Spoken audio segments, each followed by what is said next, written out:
that the prophets speak for God, he's the mouthpiece of the Lord, and had some of these views and assumptions, which I think came from both my local ward and stake, but probably also from what I was hearing at General Conference, that prophets are always communing with the Lord and they're revealing his will.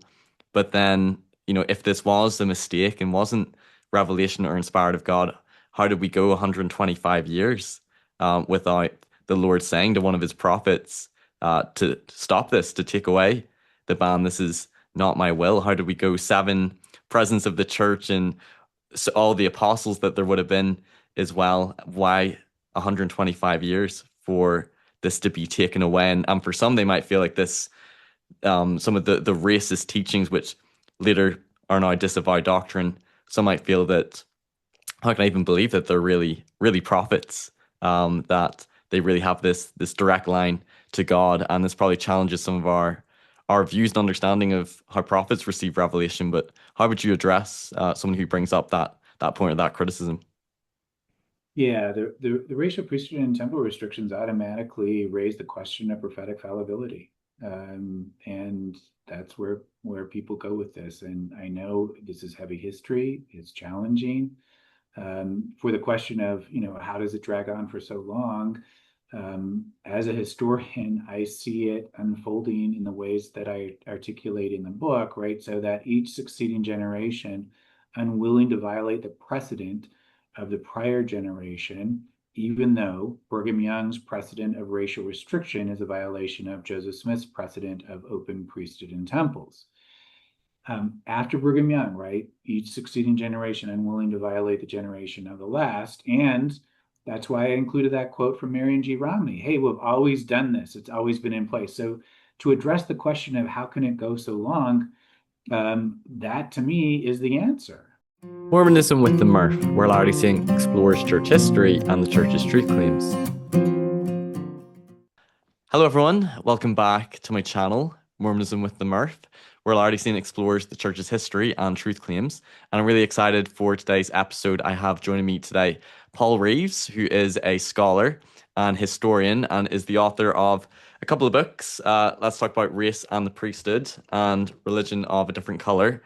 And he is one of the living experts on the church's racial history, the priesthood and temple ban as well. And on top of those books, he's done articles and he's been interviewed on different platforms like Saints Unscripted and Faith Matters, Church History Matters, and you've given other conference addresses on this. So I'm excited to have you on and have this discussion because this is an important and a very messy and controversial part of our history.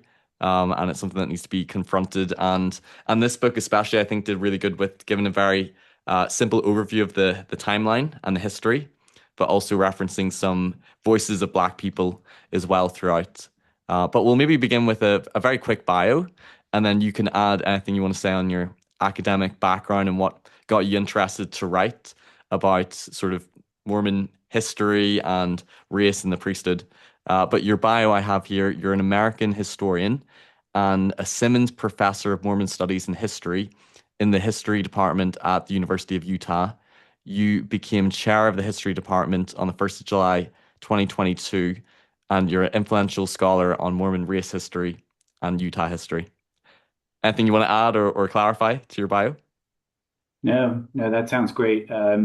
With Christopher Rich and Legine Purcell Caruth, we just had a new book come out in October of 2024 called This Abominable Slavery, Oh, Race, yes, I have that Religion. book as well. Yeah, I've not read it Yeah, yet.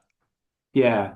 So that's sort of one of the spin-offs from Religion of a Different Color because of the new evidence that we uncovered in the process of writing that book. But in any case, yeah, no, that sounds good. I'll have to maybe bring you back to they're connected, obviously, race and priesthood and slavery, but maybe we could have another discussion at some point about that. Um, Yeah, that'd be fun. yeah. Well, so how did you become sort of one of the lead historians and wanting to write so much about this topic in particular?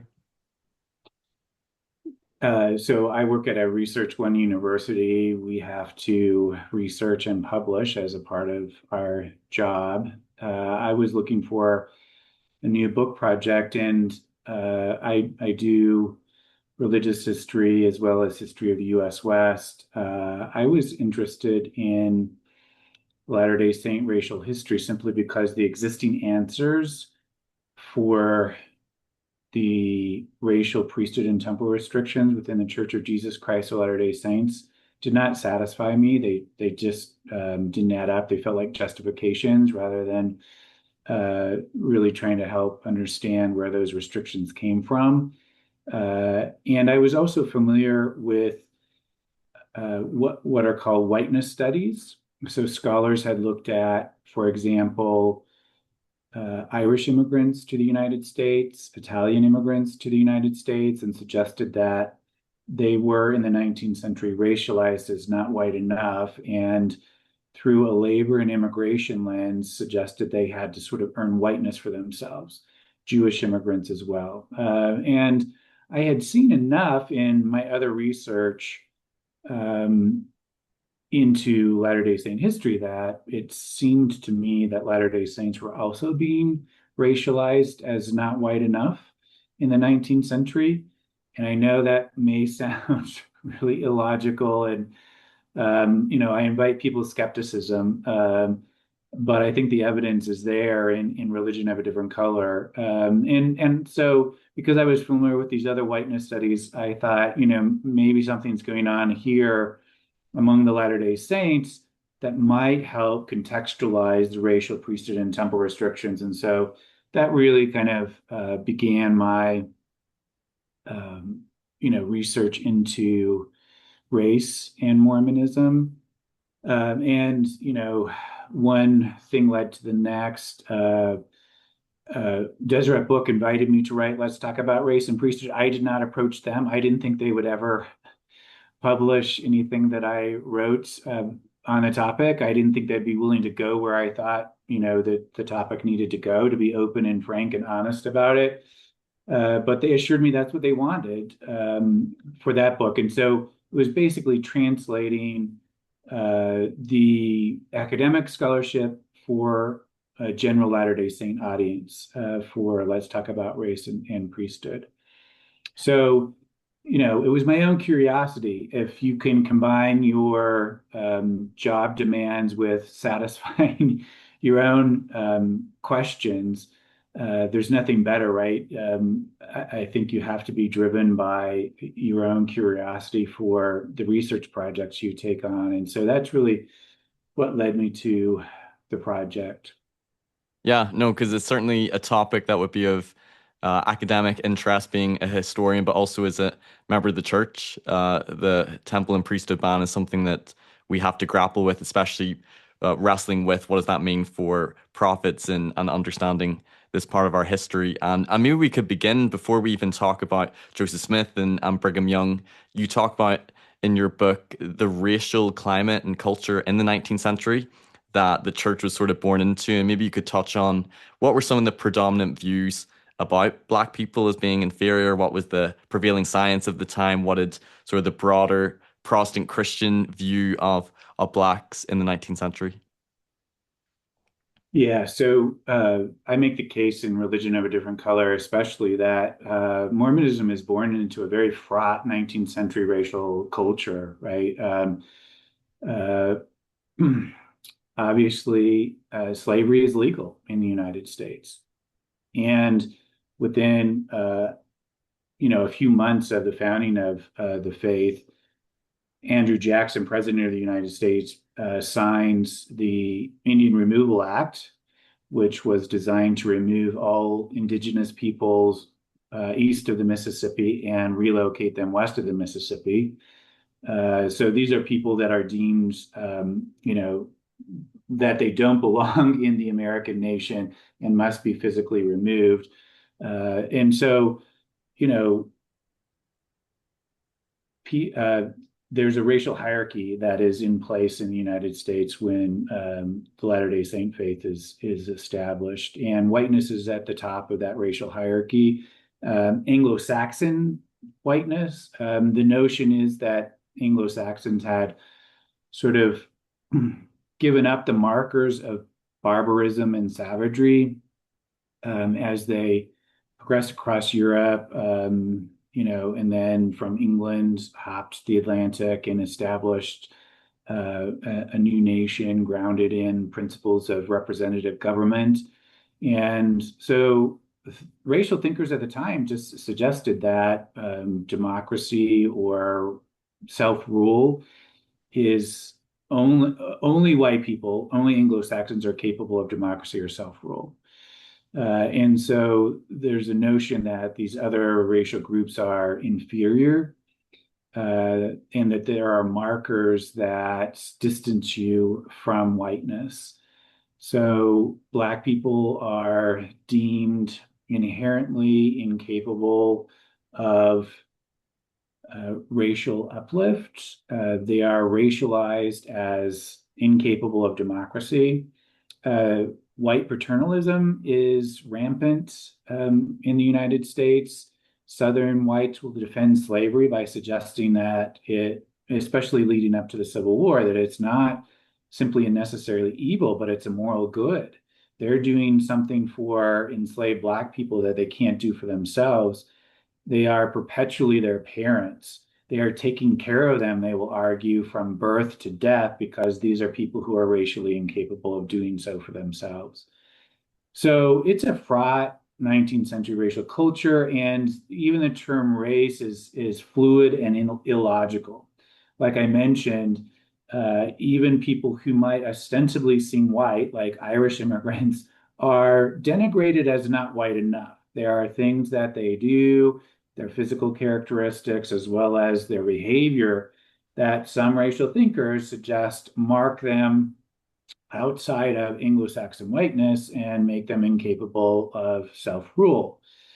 And what I discovered was that the racial thinkers will actually cast those aspersions onto the Latter-day Saints as well. So just converting to the Church of Jesus Christ of Latter-day Saints will make you racially suspect in the 19th century. Not merely religiously suspect, but racially suspect in the 19th century. And Latter-day Saints are denigrated as not white enough in a variety of ways across the course of the 19th century.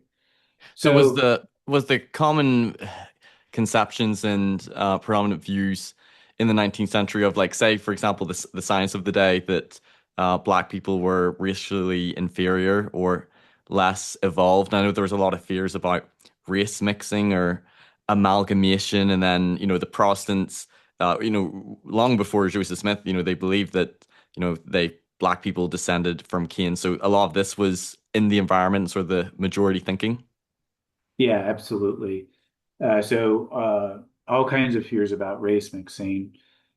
Uh, Most states in the nation leading into the US Civil War will enact laws against white and Black race mixing, some states against white and Native American race mixing, especially after Chinese immigrants arrive. Some states will enact laws against white Asian race mixing.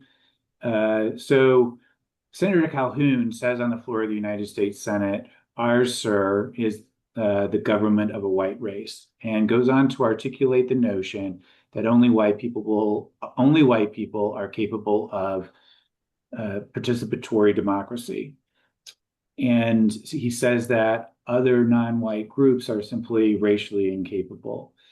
Uh, there are those racial thinkers in the 19th century who have suggested that, in fact, there may be a polygenesis or more than one genesis story, that the races are so different, so distinct, they're of different species, right? So Black people have their own genesis experience, and white people are meant to rule.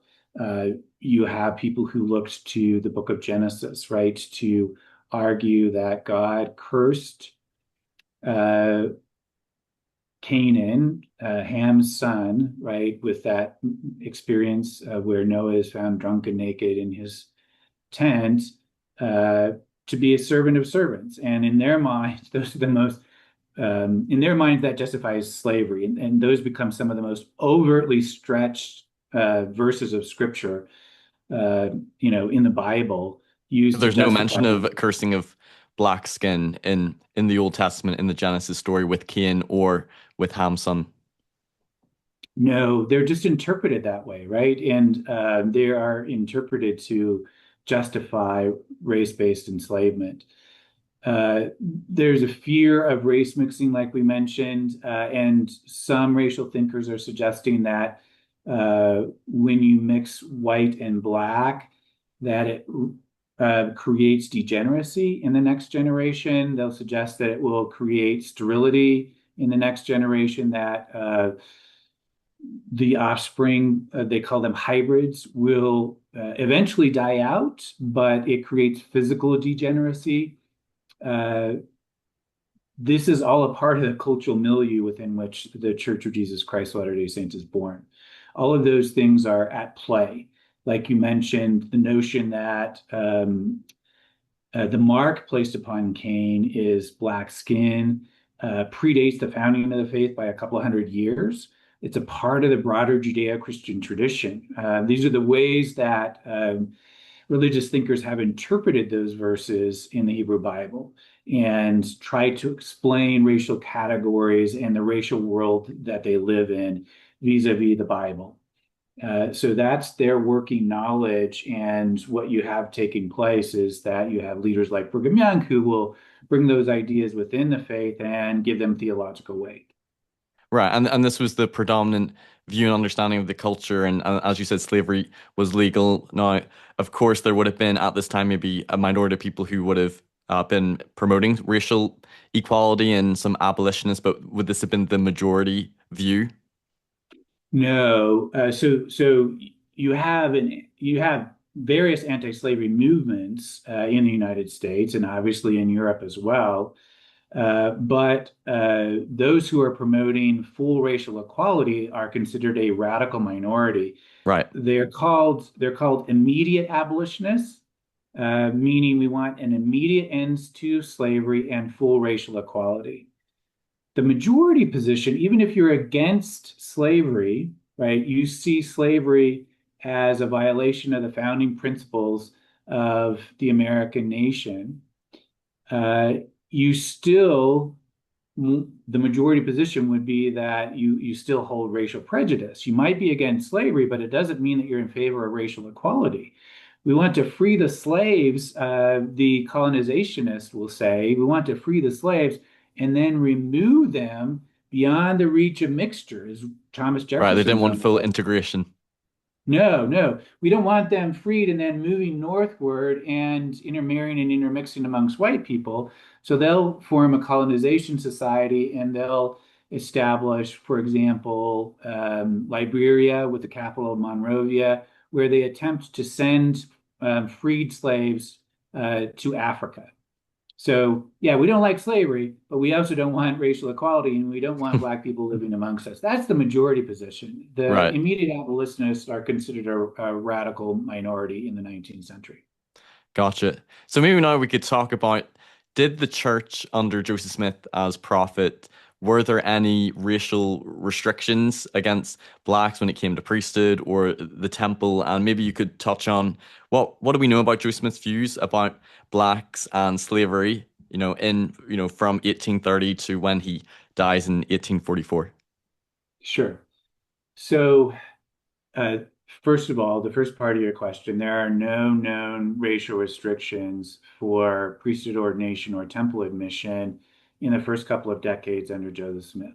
So Joseph Smith, in fact, will claim five revelations recorded in the Doctrine and Covenants that say that the Latter-day Saint gospel message is to be preached unto every creature. Latter-day Saints love to quote unto every nation, kindred, tongue, and people. Five revelations say every creature. No wiggle room. That leaves no one out. He also claims two revelations in which he says Jesus is speaking to him in first person voice and says, all flesh is mine, and I am no respecter of persons. What color of flesh does Jesus not claim as his own? And Latter-day Saint missionaries seem to take those mandates seriously, and they are spreading the gospel message to Black enslaved people as well as their white enslavers. To abolitionists in the North, anti-abolitionists, they are just casting a wide net and inviting all into this gospel fold. So no known restrictions. we do have then Joseph Smith weighing in about slavery in 1836. And in 1836, you have to understand this as a part of the aftermath, the context of the Latter-day Saint expulsion from Jackson County, Missouri. Right, because I was Uh, going to ask about that because that's a really important factor in the persecution and them being driven out of Jackson County because of actually uh, the racial inclusion that the church had, and they were bringing in black people, and the people in Missouri seemed almost threatened that could this cause some sort of a slave uprising or fears about race mixing. So it almost seems that a lot of the persecution the church was having in the early 1830s was because of they were being so racially inclusive. Yeah, so that's one of the things that I looked at in Religion of Different Color is, okay, so if Joseph Smith is articulating an open racial vision, how does this sit with those on the outside? And those on the outside find it threatening. Those on the outside, especially in the Missouri period of Latter-day Saint history, are suggesting that Latter-day Saints have opened an asylum, these are quotes, an asylum for rogues and vagabonds and free blacks. They're welcoming into their earthly society the very dregs of society, the very people that the rest of white society suggests should be uh, removed and even enslaved. They've welcomed Native peoples and both enslaved and free Black people into their godly kingdom, and outsiders find this repulsive. They are concerned.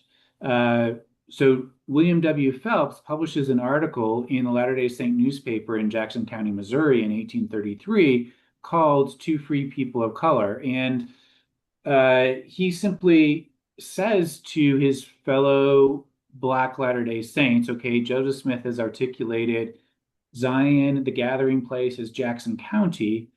You need to be aware if you're going to gather to Jackson County that Missouri is a slave state, and you have to have papers that substantiate your status as free Black people if you're going to immigrate here.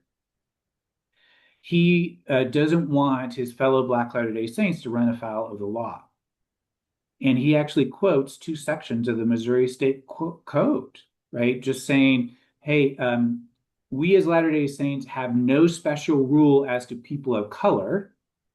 So once again, if you want to suggest that the racial restrictions are in place from the beginning, you have to argue against the evidence. Phelps is saying there are no racial restrictions as far as Latter-day Saints are concerned, but the state of Missouri does have racial restrictions. Be aware of them, and he says, let prudence guide.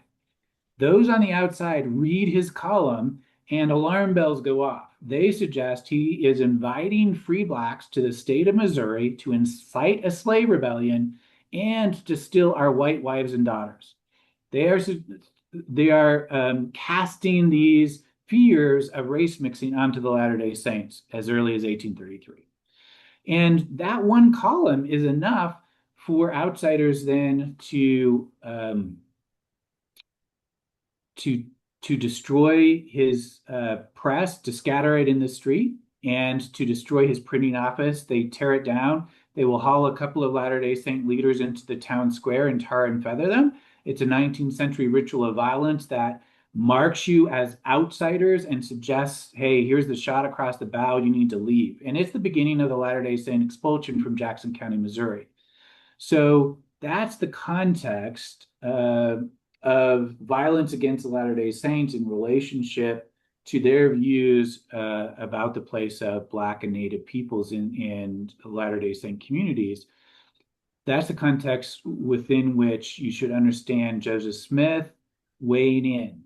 He will then say in 1835 to Latter-day Saint missionaries, don't preach to enslaved people without permission from their masters. Okay. So once again, we want to quell the rumors that we are trying to incite a slave rebellion. Right. They want And to show then in that they want to 1830, follow the law and they're not engaged in any political activism or to cause this uprising. right. And then in 1836, he will actually write a column that uh, sort of reifies the racial order, and he will use the same racial justifications for enslavement that exists in the broader Protestant American community. He'll draw upon this curse of Ham, that Canaan is cursed as servant of servants, and you shouldn't interfere with God's intentions from those verses. So that's 1836, and it's out of this context in which Latter-day Saints are accused of inciting slave rebellion. And is this also Um, partially because some Latter-day Saints who were joining were also, had slaves, and then some might have felt against it? So was it maybe to also say that, hey, we're not against slavery and almost giving this biblical justification for it? Yeah, no, absolutely. Like he's trying to, once again, unto every creature, suggest, right? Okay, there's room for enslavers, and you have, his statement. He says, yeah, I have people in the north who are upset that we are baptizing enslavers into this faith, and he's simply saying, okay, there's room for them. It's I think very much motivated by the political context of the Missouri period. And so that gives us an indication of where he's at in 1835 and 1836. And we don't have any evidence that there are Black enslaved people who are ever ordained to the priesthood. You have Abraham Smoot, who will much later claim that Joseph Smith told him, you can't ordain Black enslaved people. That may be true. It's not a part of his statement. And we have no evidence that there are Black enslaved men that are ordained to the priesthood, but there are free Black people who are ordained to the priesthood in the North. And we have evidence that Joseph Smith is sanctioning those ordinations. And it's important to note that not all white men are ordained in the 19th century. Really, Latter-day Saint missionaries will convert people, they'll establish a congregation or a branch.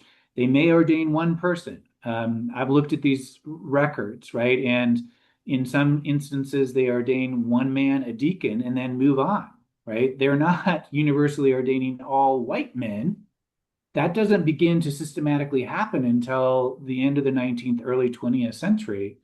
So the fact that a few Black men are ordained is that much more remarkable, in other words, And right? isn't it right that Elijah Abel and Q Walker Lewis were ordained to the office of elder? Correct. Yeah.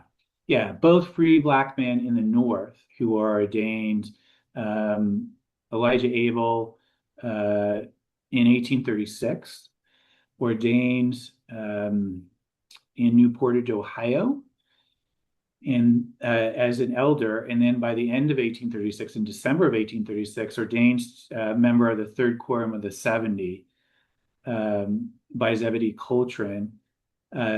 70s quorums in the 19th century were missionary quorums, not general authority quorums like reconstituted in the 20th century. But Elijah Abel will serve three missions for the faith, right, as an ordained priesthood holder. And Joseph Smith sanctions those ordinations with his signature on his ministerial certificate. And Joseph Smith Sr. gives Abel his patriarchal blessing and acknowledges that he is an ordained elder in that patriarchal blessing. Elijah Abel in 1836 also will receive his washing and anointing rituals in the Kirtland Temple. That's as far as the temple rituals had been developed to that point. So in other words, there's no evidence that there are racial restrictions at play. And Elijah Abel is the most well-documented Black priesthood holder. Q. Walker Lewis is ordained in the Lowell, Massachusetts branch. He's a Black abolitionist, a faithful tithe payer, and has missionaries into his home to share the gospel message with his friends and neighbors. And he's ordained an elder by William Smith, who was Joseph Smith's younger brother and an apostle at the time that he ordained Q. Walker Lewis to the priesthood. So yeah, Right. those are the pieces of evidence that we have about ordination.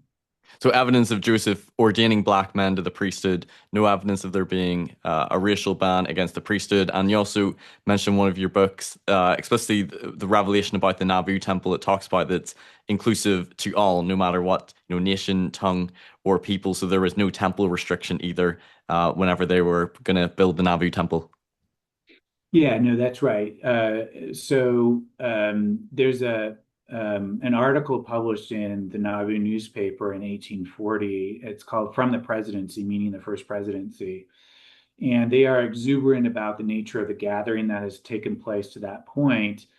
And they just express their enthusiasm and anticipation of the other kinds of people who will continue to gather to Nauvoo. And they specifically mention Hottentots. Hottentots, that's a 19th century term used to describe tribal South Africans specifically, or tribal Africans generally. They are included among the group of people that the First Presidency are imagining gathering to Nauvoo. And then they simply say, look, and we also imagine people of every color, direct quote, every color, worshiping us, worshiping with us, the Lord of hosts in his holy temple, which they will begin to build that following spring. And we have, I include in the Let's Talk About Race and Priesthood book, the fact that um, Sarah Maud Hofheinz is the daughter of a black man and a white woman, and she receives full temple rituals in the Nauvoo temple um, before she migrates westward and then is sealed to her husband after they arrive in the Salt Lake Valley. So full temple admission for Sarah Maud Hofheinz. There are other mixed racial people. James Brown also receives full temple rituals, and he's of mixed racial ancestry. Uh, in other words, the first presidency in 1840 is articulating an open racial vision for who will be included in the Nauvoo temple. That's amazing. Like when you think about it, there's so much criticism that the church has had over its past racism and its history. But really, when you look at the first 15 years or so of the beginning of the church, a lot of the persecution that they're receiving is because of the racial inclusion and equality, and that being so different to the cultural context at the time. It's quite ironic. And you also mentioned in your book that when Joseph's running for president by 1844, his view sort of softens a bit when it comes to slavery from what he writes in 1836, and he's more in favor of emancipating the slaves. Yeah, that's correct. And so we see change over time, right? This is what historians pay attention to. So we have Joseph Smith with that 1836 position. He doesn't stay there, in other words. By the time he's murdered in 1844, he is also, declared his candidacy for the presidency of the United States and articulated an emancipation policy in his presidential platform, meaning he wants to free all of the slaves. How do you do that? One of the challenges is that Southerners suggest that they are legally held as property, and the Constitution protects property rights. Uh, you know, those of you who are familiar with the British system recognize that when Britain went with emancipation, they did it by compensating the enslavers, right? You can't take their property. They claim human beings as property, so you have to pay them for their property. It's very costly. So Joseph Smith is proposing his own compensated emancipation in his presidential platform. He says, we can do this in 6 years. So he's not an immediate abolitionist, meaning we have to do it right now, do it tomorrow. But he says we can accomplish this by 1850. We can do so by using funds from the sale of Western lands and reducing the pay of congressmen in Congress. Probably not a very popular idea They wouldn't be amongst the happy about that. congressmen, but he said, yeah, we'll take money from the pay that we pay our congressmen, and we will compensate enslavers and free the enslaved people, and we can pull it off within 6 years. Much more rapid than the gradual emancipation that had been enacted in some northern states. So he is in a very different place by the time he is murdered. He also will articulate the notion that any difference between white and black people is simply environmental and circumstantial.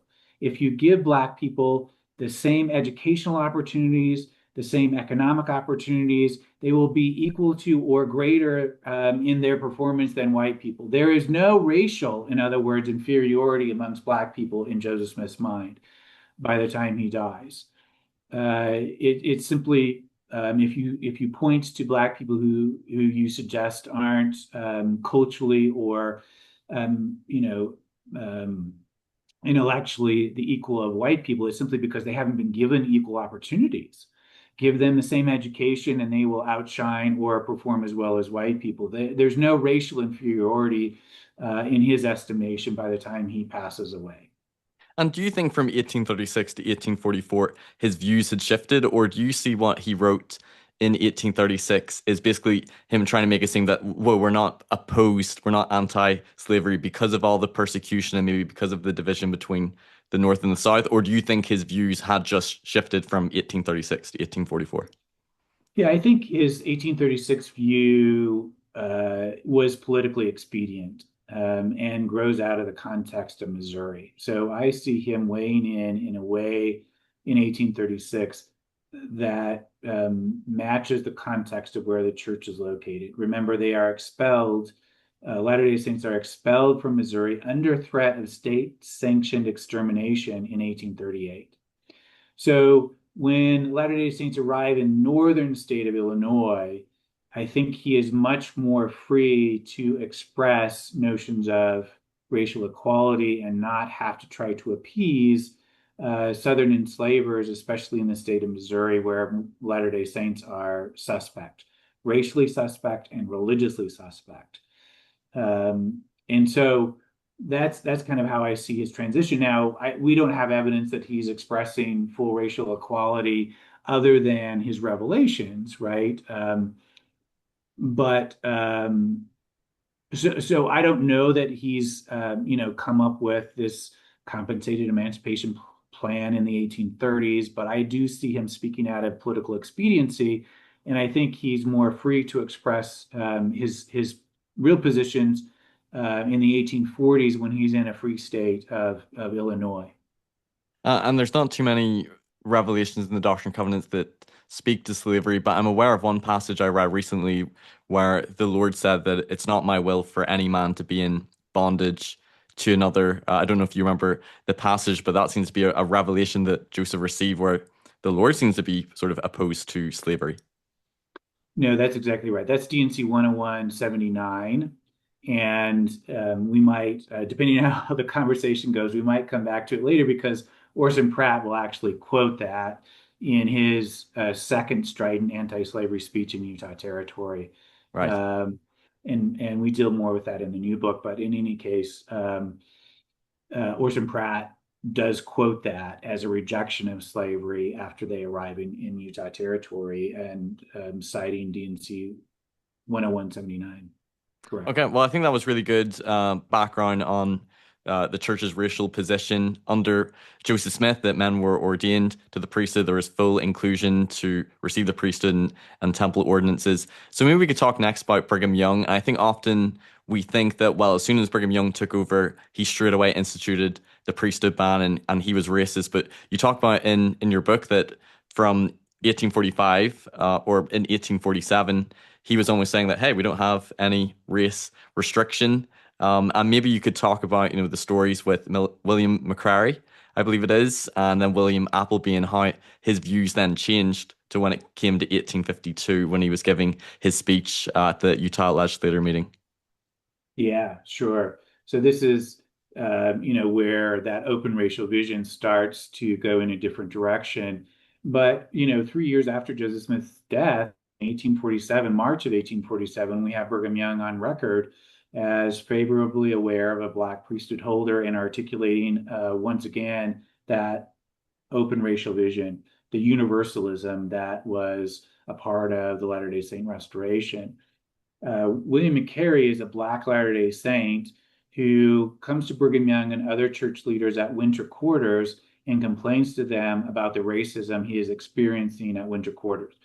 And, I think it's absolutely true that he's experiencing racism from his fellow Latter-day Saints.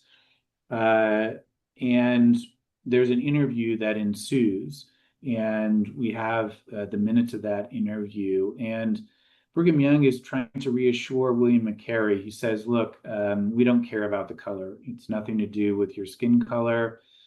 And William McCary says, but I don't have any positions of authority in the faith. And Brigham Young basically responds by saying, look, we don't even discriminate in distributing priesthood authority. We have one of the best elders, an African, in Lowell, a barber. That's pretty much a direct quote from Brigham Young from the minutes of this meeting.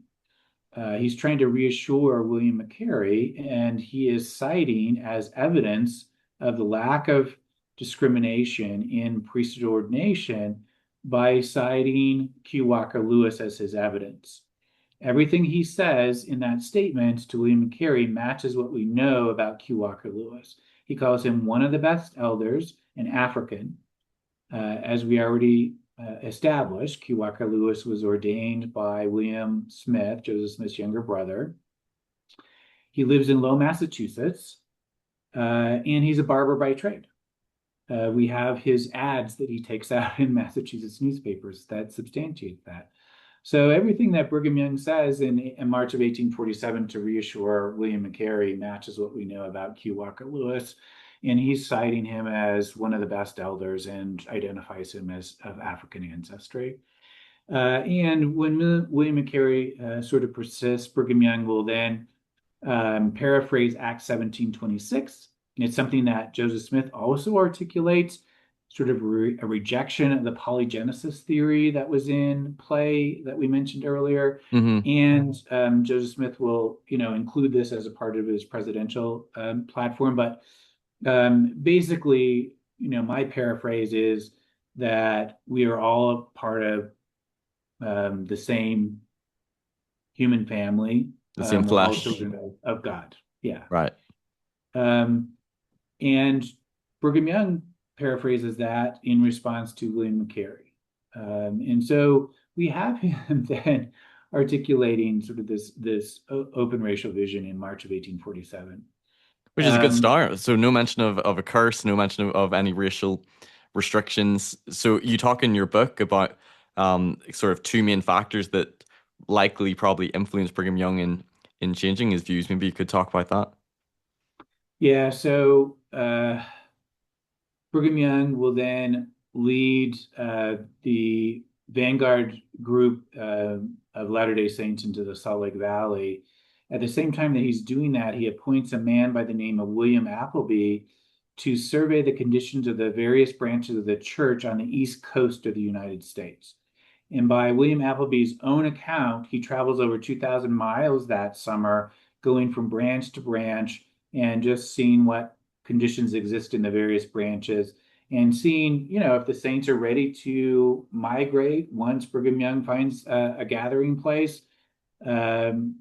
And William Appleby arrives at the Lowell, Massachusetts branch, and he's taken aback by what he finds. So much so that he sits down and pens a letter to Brigham Young. In that letter, he basically asks a couple of questions. Hey, do we allow this in this church? Do we allow Black priesthood ordination? First question. Because he's met Q. Walker Lewis, the Black elder that we've just talked about and that we know Brigham Young is favorably aware of. So Brigham Young is aware of Q. Walker Lewis and has no problem with him, but William Appleby is unaware that Black men are ordained to the priesthood in the faith. So question number one, do we allow this? He's kind of taken aback by it. And number two, he's met Q. Walker Lewis's son, Enoch, who is also a Latter-day Saint, who is married to Mary Matilda Webster, also a Latter-day Saint, but she's white. And they have a child together. And William Appleby is frankly disgusted by this. So his second question is, do we allow amalgamation in this church? Amalgamation is the pre-Civil War term for race mixing, borrowed from the mixing of metals and applied to the mixing of races. And so Appleby's questions to Brigham Young, indicate that he's aware of this racial context, fear of race mixing, and he's opposed to amalgamation. But he expresses his real feelings in his journal when he describes meeting Enoch Lewis and Mary Matilda Webster in their home. Paraphrasing, but it's something like, "Oh, woman, where is your shame? I've never been so disgusted in all my life that this white woman has married to a black man and they have a child together and they're members of my faith." So William Appleby is, expressing racism in his journal, and he is concerned about the race mixing that is taking place in the Low Massachusetts branch. Right. And he will give his firsthand reports to Brigham Young in December of 1847. So he'll meet Brigham Young back at winter quarters. So remember, Brigham Young goes to the Great Basin and then returns to winter quarters, and William Appleby will meet him there and give him his firsthand report. That interview goes on for over 4 hours. Unfortunately, we only have 13 handwritten lines as the minutes from that interview. And those 13 handwritten lines are drenched with concern over race mixing. So they may have had a wide-ranging conversation, but what makes it into the minutes are fear of race mixing. And Brigham Young will then first, in this private meeting, articulate the notion that capital punishment should be the penalty for the mixing of races. It's an extreme position, even in an extreme 19th century racial context. He will return in a public venue to the same idea in 1863 in a speech he gives in the Tabernacle. The penalty for race mixing, he says in that 1863 speech, should be death on the spot. So he's staking out really an extreme position for race mixing. And we see Brigham Young then moving in a decidedly different direction about race from December 1847 until he first publicly articulates a racial restriction in January and February of 1852. And around that same time in 1847, wasn't that same William McCrary doing his own polygamy things or the sexual polygamy with certain white women as well? So this would have also added to the fear of racial mixing as well. Yeah, I'm glad you brought that up. That's the other thing that makes it into those 13 handwritten lines of that meeting. So he's met with news that while he's gone, William Appleby, the person that he, had tried to reassure, William Appleby forms his own schismatic group, and it's based in his own version of polygamy, where he is performing sexualized rituals, having white women sealed to him in the winter quarters area, multiple white women sealed to him in sexualized rituals. When Latter-day Saint leaders become aware of this, William Appleby and those who are participating in his rituals are excommunicated, and William Appleby will flee the faith and leave winter quarters, never to return. But Brigham Young is met with that news, as well as the news of Enoch Lewis marrying Mary Matilda Webster. And those two pieces of evidence seem to animate him in terms of his concern on race mixing, and I think move him in a different direction, animating the racial priesthood restriction. If you restrict black men from priesthood ordination, they can't enter the temple. You will not have to worry about race mixing in temple ceremonies. Uh, so then maybe next in the timeline, maybe we could talk about Brigham Young's 1852 speech to the Utah legislature. He's governor at the time. And is this the first public articulation about, black men being, cursed, having the curse of Cain and don't have right to the priesthood? Yes, so it's his first public articulation. He'll give two speeches that mention this cursed racial status in 1852, one in January and then one in February.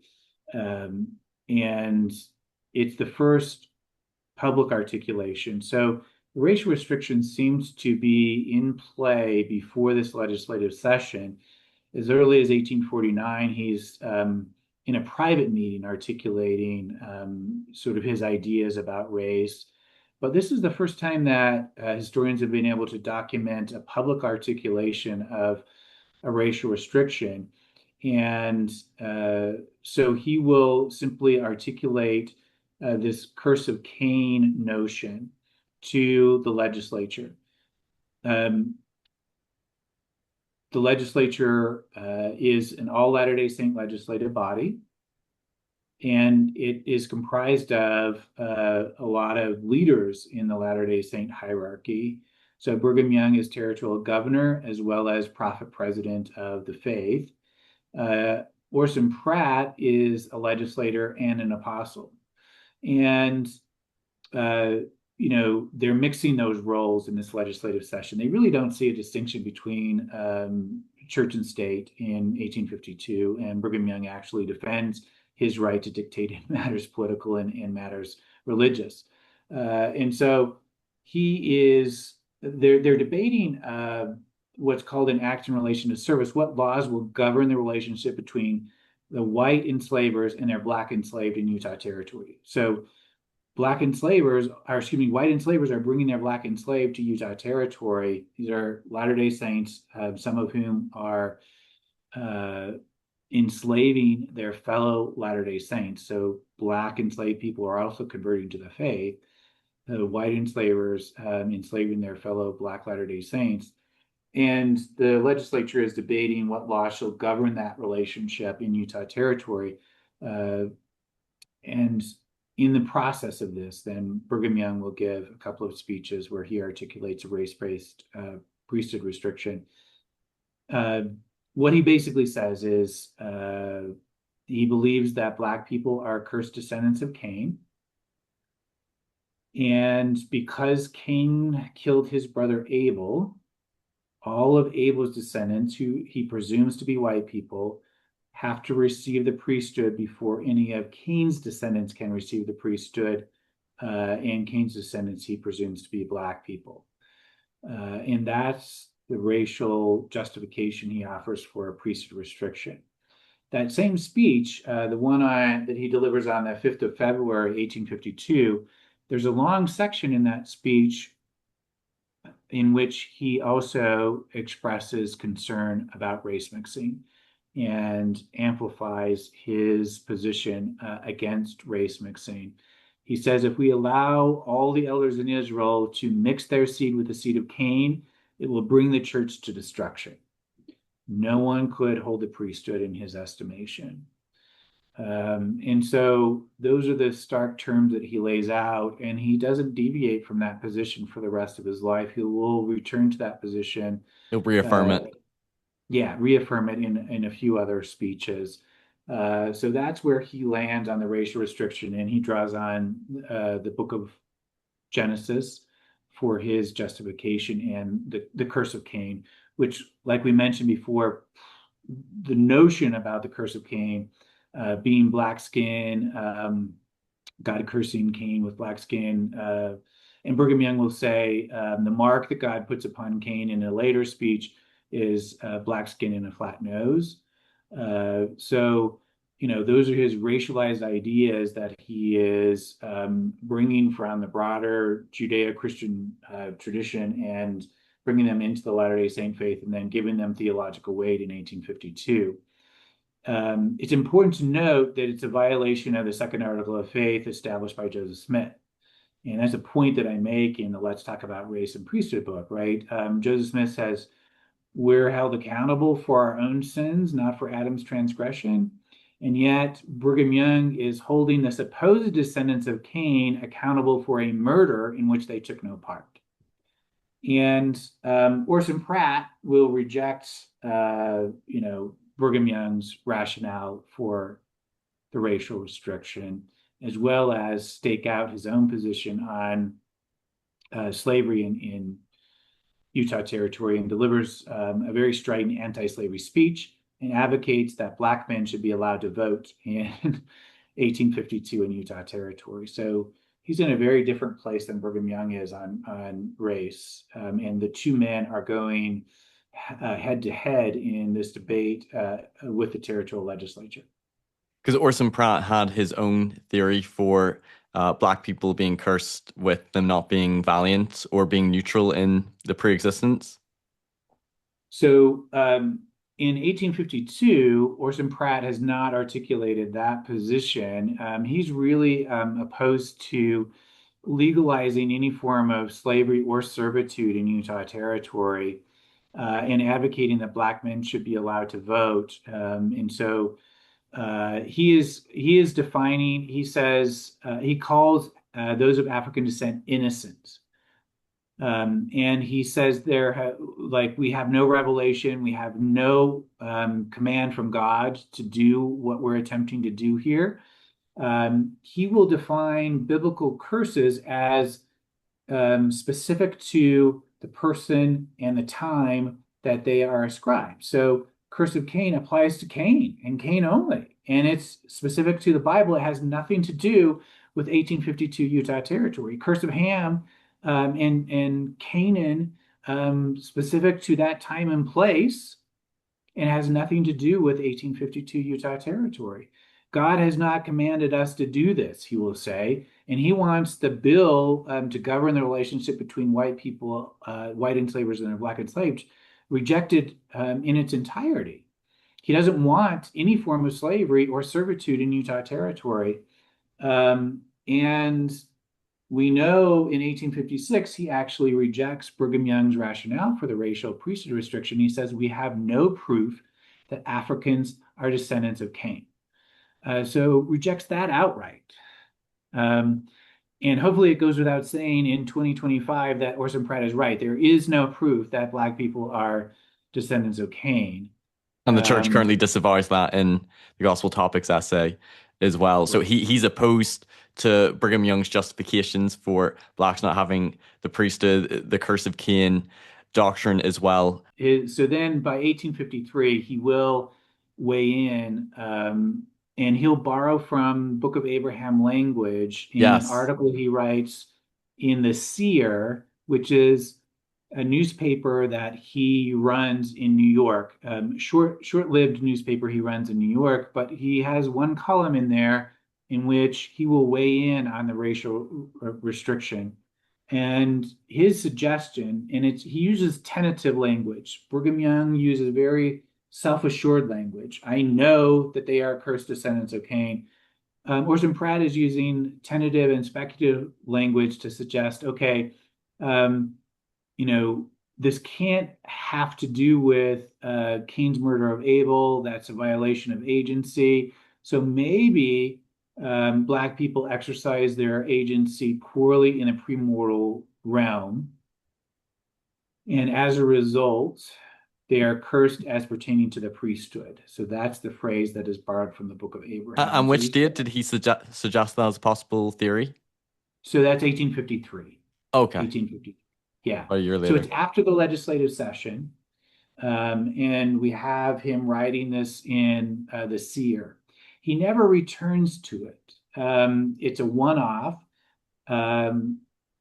I looked, and Legene Purcell Carruth, who does these Pittman transcripts of 19th century speeches, we find no evidence of Pratt ever returning to trying to substantiate or justify the racial restrictions.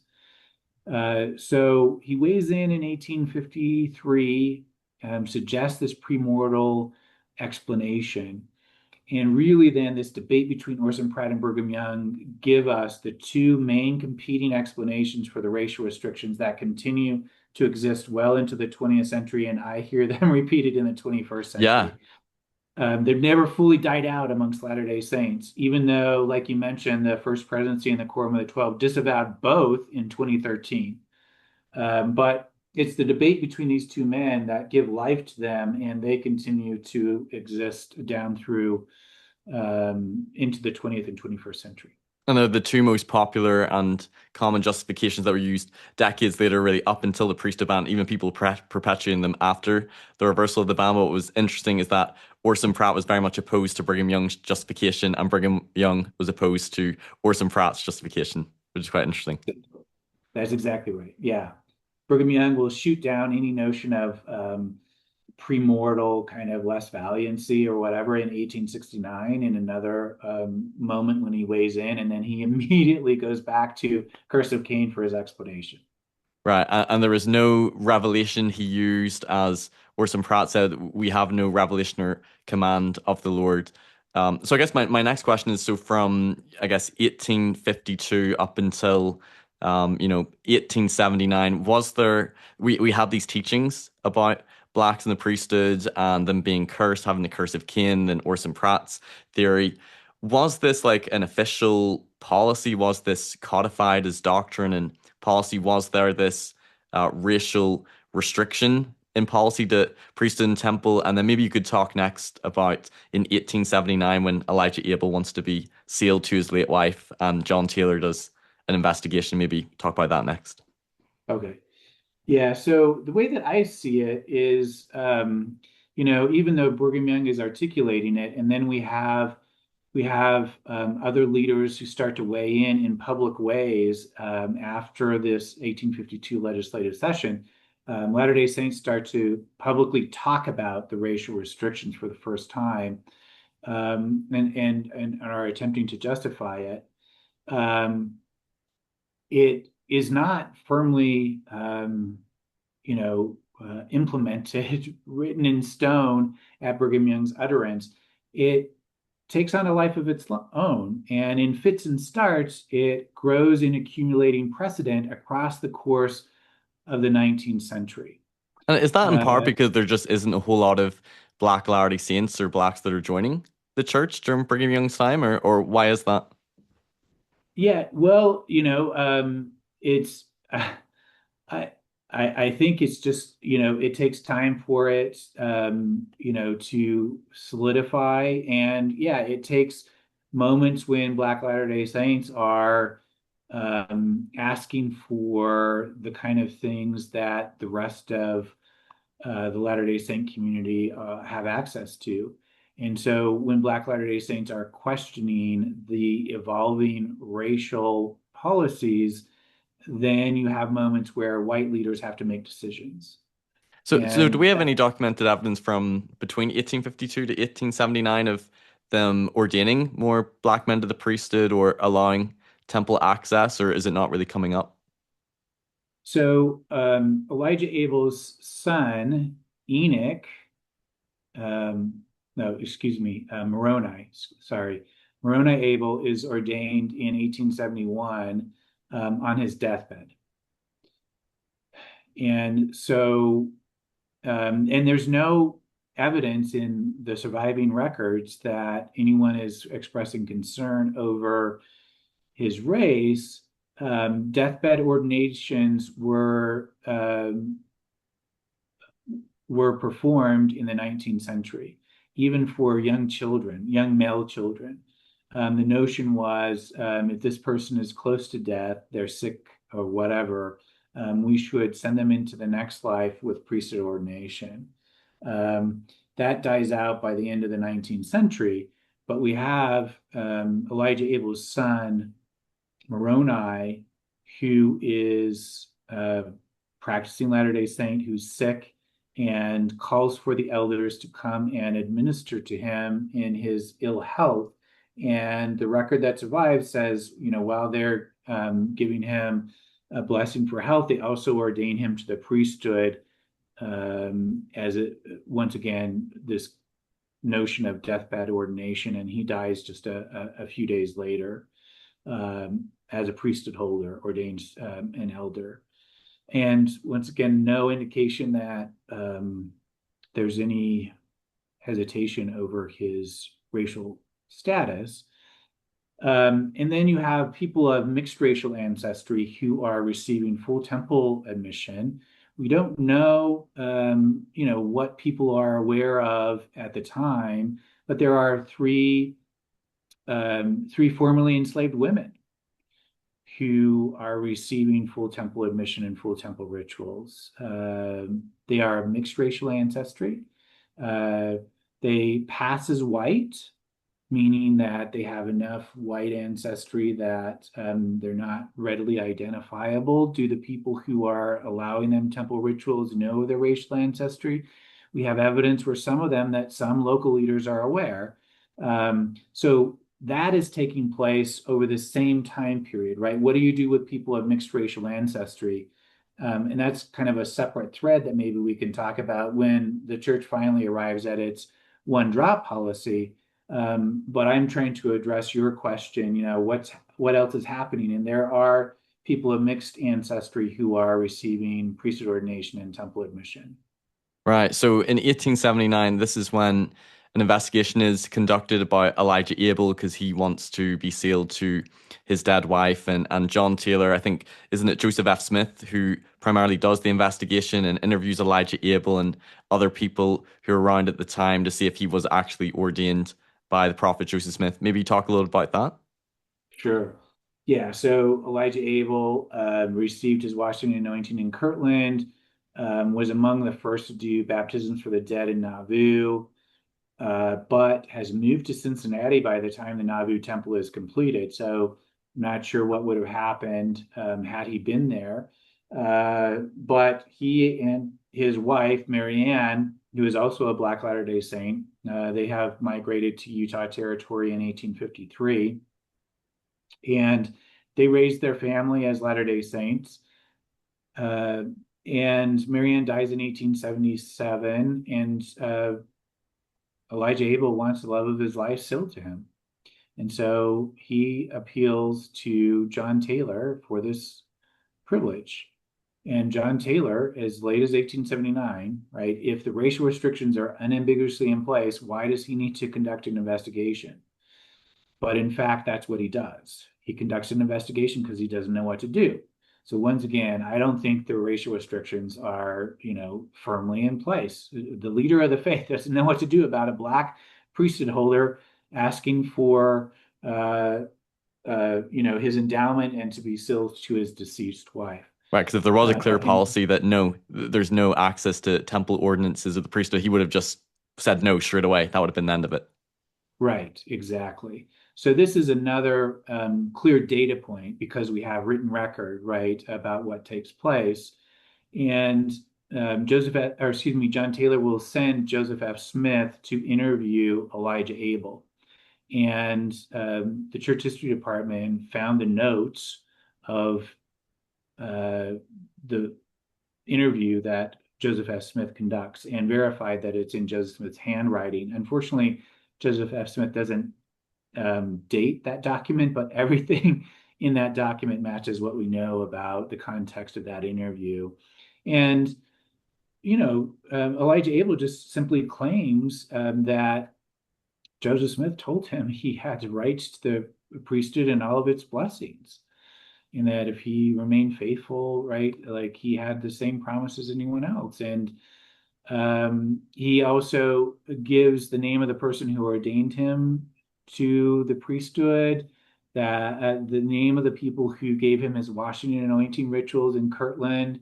Like he's specifying all of the details, substantiating his status as a Black priesthood holder. His patriarchal blessing is also entered into the minutes as the leadership is discussing what to do. Their ultimate conclusion, John Taylor simply suggests that, well, in the early days of the church, sometimes there were things done that were in error. And so in his decision, he's basically suggesting that giving Elijah Abel the priesthood was an error, and then Brigham Young sets things correct when he establishes a racial restriction. Right, in the beginning, they're acting under limited light and knowledge, but now we have that further light and knowledge and realize it was a mistake. Right. So rather than saying that Brigham Young's racial restrictions are the mistake, they suggest that Joseph Smith's open priesthood and temples are the mistake, and they will allow Elijah Abel's priesthood to stand, but they don't allow him temple admission. And so you have then growing alongside the priesthood restriction, temple restriction, right? The interesting irony is that they will send Elijah Abel on a third mission. And Joseph F. Smith is the person who lays his hands on Elijah Abel's head and sets him apart for his third mission. They send him back to Ohio in 1883 as a missionary. still exercising his priesthood, still a member of the Third Quorum of the 70. And he will return in 1884 and die within 2 weeks of his return to the Salt Lake Valley. He dies on Christmas Day, 1884. His obituary is published in the Deseret News. I don't know who wrote his obituary. I think it might be his daughter, but that's just speculation. But the obituary is not a typical eulogy. It basically is a recitation of his priesthood ordination dates. And it stipulates that he returned after serving a mission for the faith to Ohio and died in full faith in the gospel.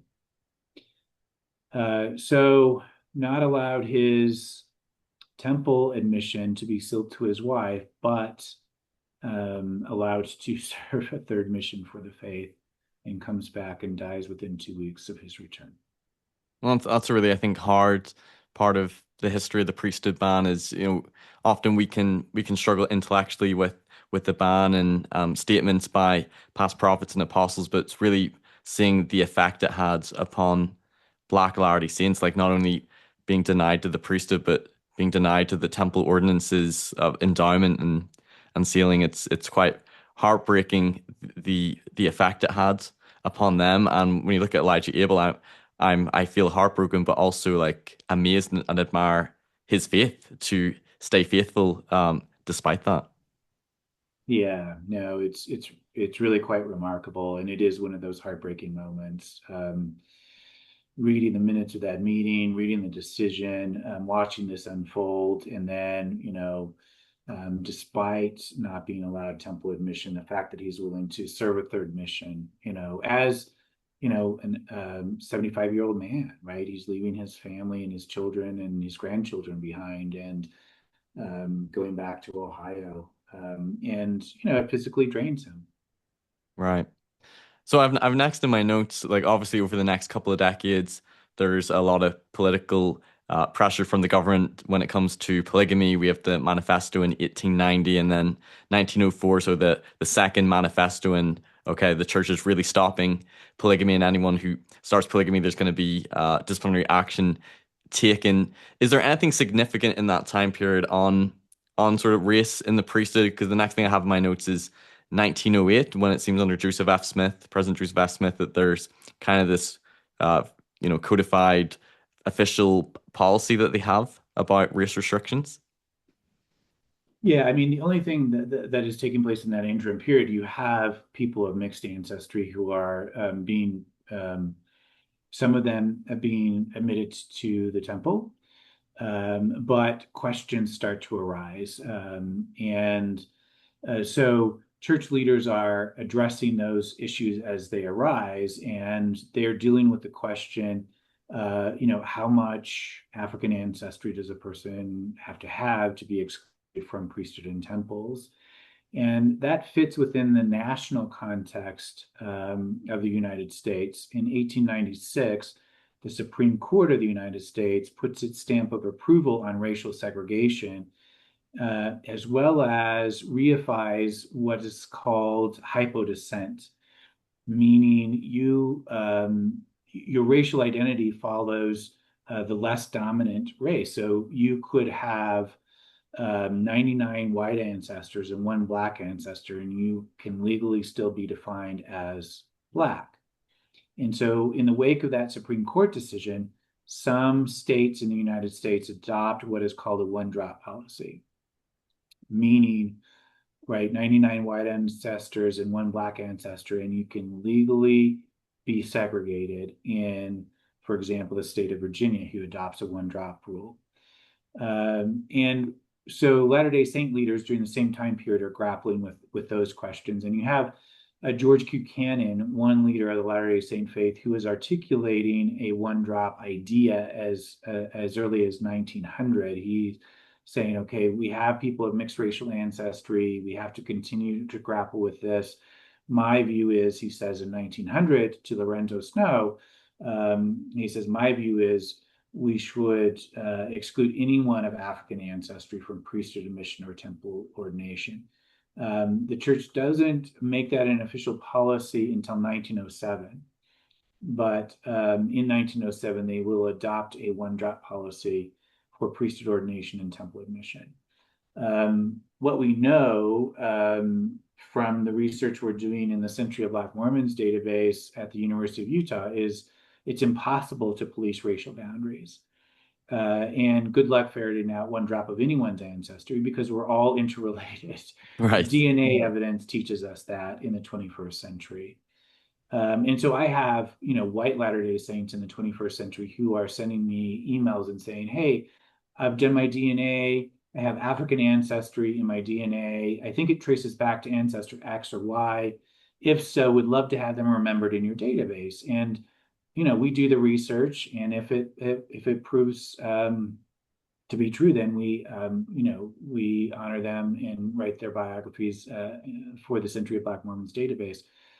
So I'm saying, there's just example after example of people of mixed racial ancestry who made it past the walls of exclusion, received priesthood ordination and temple admission, despite the fact that they had more than one drop of African ancestry. So that's really what the church is grappling with in that interim period. And then 1908, once again, they receive a question, and so they meet again to decide about race. And I think 1908 is when the racial restrictions are firmly solidified in place. Right, that's when it becomes an official priesthood ban, an official firm policy. And is it correct? Is this the same time where Joseph F. Smith changes his view and position on Elijah Abel? Because in 1879 he concludes that, oh, he was ordained to the priesthood, but doesn't he believe that Joseph nullified, his priesthood ordination? And then is this sort of the beginning of this new memory that they have, that the ban was in place from the beginning, even with Joseph Smith?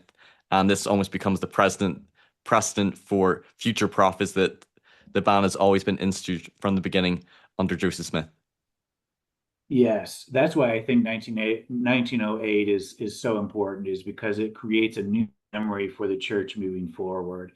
And it's a new memory, not grounded in evidence, but nonetheless a new memory. So yes, you're absolutely right.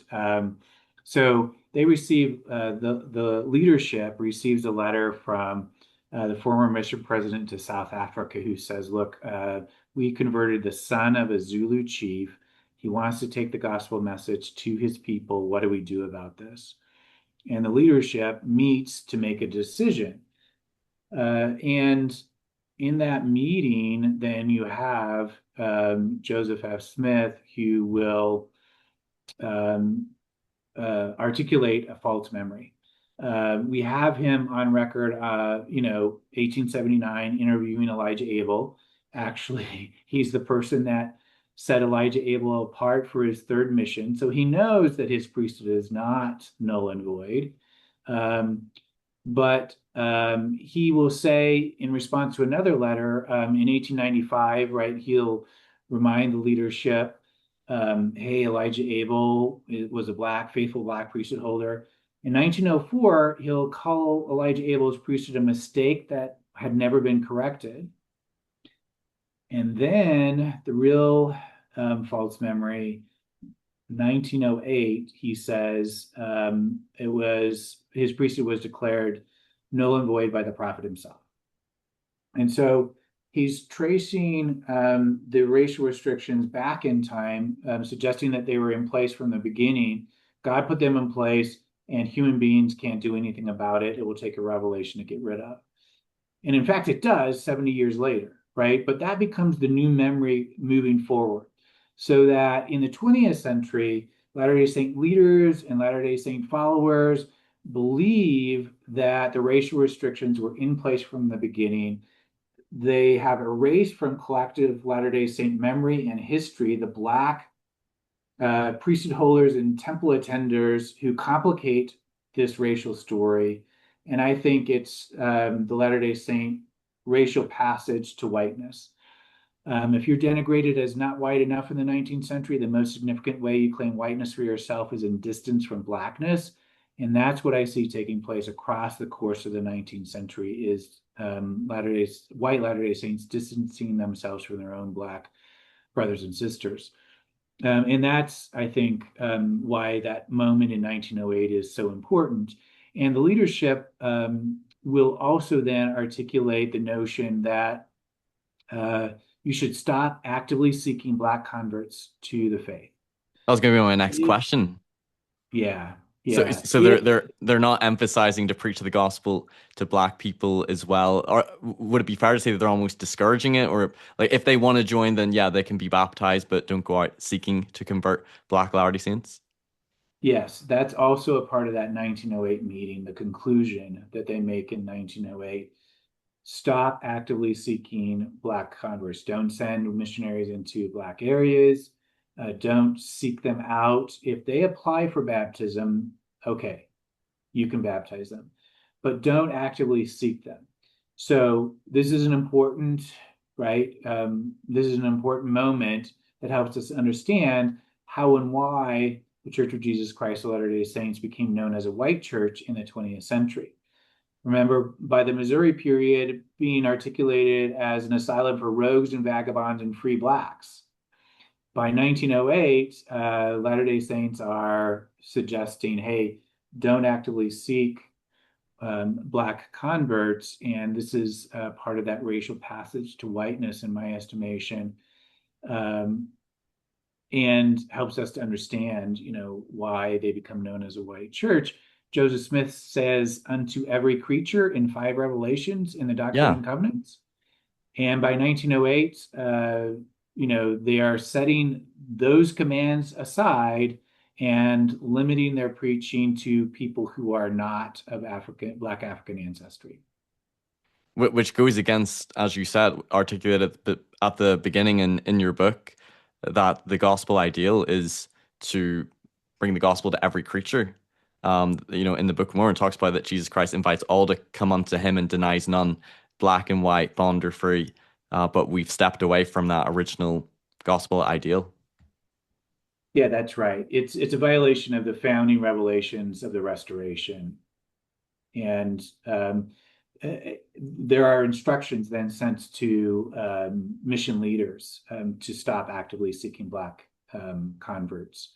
So it's not just a meeting in Salt Lake. They actively send instructions out to mission leaders. There are still people of Black African ancestry converted, but like I said, the instructions are stop actively seeking them out. Right, and in the 1940s, there was a mission president, wasn't it, President Meeks, who was talking about, sharing the gospel in Cuba, and didn't he interact with a professor, Lowry Nelson, who then wrote a letter to President George Albert Smith? Maybe talk a little about that. Yeah, well, so that that question then is difficult when you move into areas with missionaries, when you move into areas with mixed racial groups. And Meeks is interested in the gospel in Cuba, but his question is, how do we ferret out people's African ancestry? How do we ensure that we're not spreading the gospel to people of Black African ancestry? And Lowry Nelson, who is a Latter-day Saint sociologist, is really upset by this, just by the blatant racism that his faith is engaging in. And he will write letters to Latter-day Saint leaders in opposition to this effort at trying to ferret out someone's African ancestry and exclude them from gospel outreach. And he was aware of some of the, statements or teachings by past prophets and apostles, but was he just surprised that this was actually an official policy?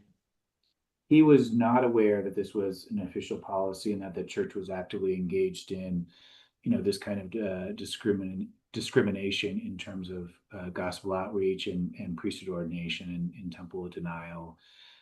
So yeah, he's taken aback by it, and he takes a stance and writes letters to the leadership, and they dismiss him. Suggesting once again, right, that this is of divine origin, and they are entrenching themselves behind the racial restrictions. They have concluded, right, that they are they come to believe that they are of divine origins, and the first presidency will issue a statement saying such in 1849. And it's the Right. first time that the leadership uses the word doctrine, right, in association with it. I think it's, as a historian, I think it's easy enough to say, well, doctrine simply means teachings, and this was certainly taught. But the first presidency first articulates it as a doctrine in 1849 in a statement. And then you have Bruce R. McConkie, who will write a book called Mormon Doctrine, in which he will reify these racial teachings under the title of doctrine. So I think it's impossible to escape the notion that these were taught as doctrine to Latter-day Saints and believed as doctrine and preached as doctrine.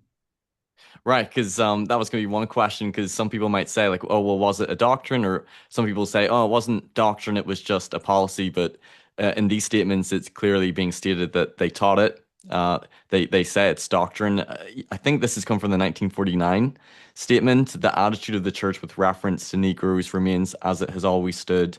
It is not a matter of declaration of policy, but of direct commandment from the Lord, on which is founded the doctrine of the church from the days of its organization, to the effect that Negroes may become members of the church, but that they are not entitled to the priesthood at the present time. And that's a signed First Presidency statement in 1949. Correct. Yes.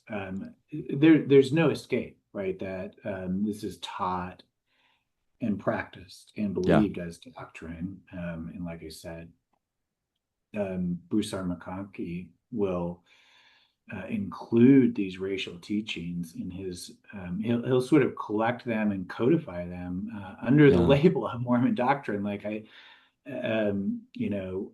think it's impossible to avoid the fact that they're being taught and preached as doctrine. Sometimes, as Latter-day Saints, what I see is, when something goes away, then people shift from, oh, that was a policy, not a doctrine, right? And so after 1978, then you start to see people saying, oh, well, that was a racial policy, not a doctrine. I think it's impossible to escape the fact that it was taught and preached and included in Latter-day Saint literature as doctrine. Yeah, especially in a signed First Presidency statement. And am I right in thinking both in that signed 1949 statement by the First Presidency, but also in Mormon Doctrine, because I remember reading that before a mission, that both justifications, the curse of Cain and Ham, and not being valiant in the pre-existence are used for the reasons for the ban? Yes, they are. I don't know that in that first presidency statement it's used, but those explanations don't go away. They're still grappling with them. So you have Joseph Fielding Smith who will say that the less valiant explanation is simply ideas of men in the early 20th century, but then will actually resort to them in his own teachings, by the mid 20th century. He'll shift from, I'm trying to remember, he shifts from neutral to less valiant, right? Neutral to less valiant, but nonetheless will then use that as a justification himself, even though he admits that they were the ideas of men at the beginning of the 20th century. He will include them in his own writings later in the 20th century. And then maybe like shifting into the 1950s, maybe talk about, the leadership under President David O. Mackay and President Hugh B. Brown, who seemed to be more in favor of wanting to change the priesthood ban and restriction by vote versus other apostles who insisted the ban was from God, and this is how it has always been, and a revelation would be needed. And I have here in my notes in 1954, there's no doctrine of a divine curse, but they say there's some sort of scriptural precedent, and I think President Mackay considers it more of a practice or policy, not a doctrine, so different from the 1949 statement. Right. Yes. So under Mackay's administration, the way that I've come to see it, and there's much more detail in Matt Harris's book, Second Class Saints for the 20th Century History. But I think the best summary for the Mackay administration is simply a lack of consensus. You have Hugh B. Brown, a member of the First Presidency, who has concluded there's no revelation to begin the racial restriction, so let's get rid of it by policy vote. He's blocked by certain hardliners like Harold B. Lee and Marky Peterson, who are suggesting that, it's going to take a revelation to get rid of. You can't get rid of it by a policy vote. Um, David O. Mackay will make this statement in 1954 to Sterling McMurrin, a professor at the University of Utah, in which he will say, look, there's no doctrine, it's policy, and that policy is subject to change. And that is actually confirmed by David O. Mackay and his sons, like that actually took place. It's not just McMurrin claiming he heard this. Mackay will, that's substantiated. And so that's when you have Mackay sort of moving, okay, policy and it's subject to change, but he doesn't change it. And I think it's really a lack of consensus amongst the leadership. They are not one accord. And so I think that helps us to explain his administration. I think Spencer W. Kimball is aware of that lack of consensus and uses that to his advantage when he becomes president of the faith. He goes about building consensus, right? So that by 1978, he's got the leadership on board and he's laying the groundwork for the revelation that he will announce in June of 1978. Right. And before we get to President Kimball and the revelation, I have here in my notes that in 1969 there was another statement that the ban, they believe the ban was from God, but then they shift away from the justifications of curse of Cain or not valiant the pre-existence, and they say we don't know why, but we believe the ban is from God, and believing that there need to be a revelation for it to be lifted. So even by that point, there's a bit of a shift where they're not saying, okay, it's doctrine, and they're moving away from these two main justifications, but still believing the ban was from God. Yeah, that's correct. Right. And so the we don't know explanation starts to replace those previous justifications. And you know, that we don't know is still around for those who are engaged in the Come Follow Me curriculum. We'll see when we get to December that the curriculum manual includes the language of "we don't know," Right. and so you're plugging into the moment in which that becomes an explanation, and it continues up to the present, although the 2013 Race and Priesthood essay does not use the language of "we don't know." Right. So what influences led up to President Kimball changing the ban? What year does he become prophet? What are sort of some of the things that are influencing him? Because obviously the civil rights movement is happening in the 1950s. What are some of the things that are influencing him to seek that further light knowledge? Now, I'll just say beforehand that you can't help but have so much respect and admiration for President Kimball, how he approached this issue at the time with all the pressure that's going on, and how open-minded and how he sincerely wanted to do God's will. I think whether you're coming from a believing or unbelieving perspective, I left from reading your book with a lot of respect for everything he had to deal with and sort through, and his own biases and prejudices, and the president of all the previous prophets as well when it came to this issue.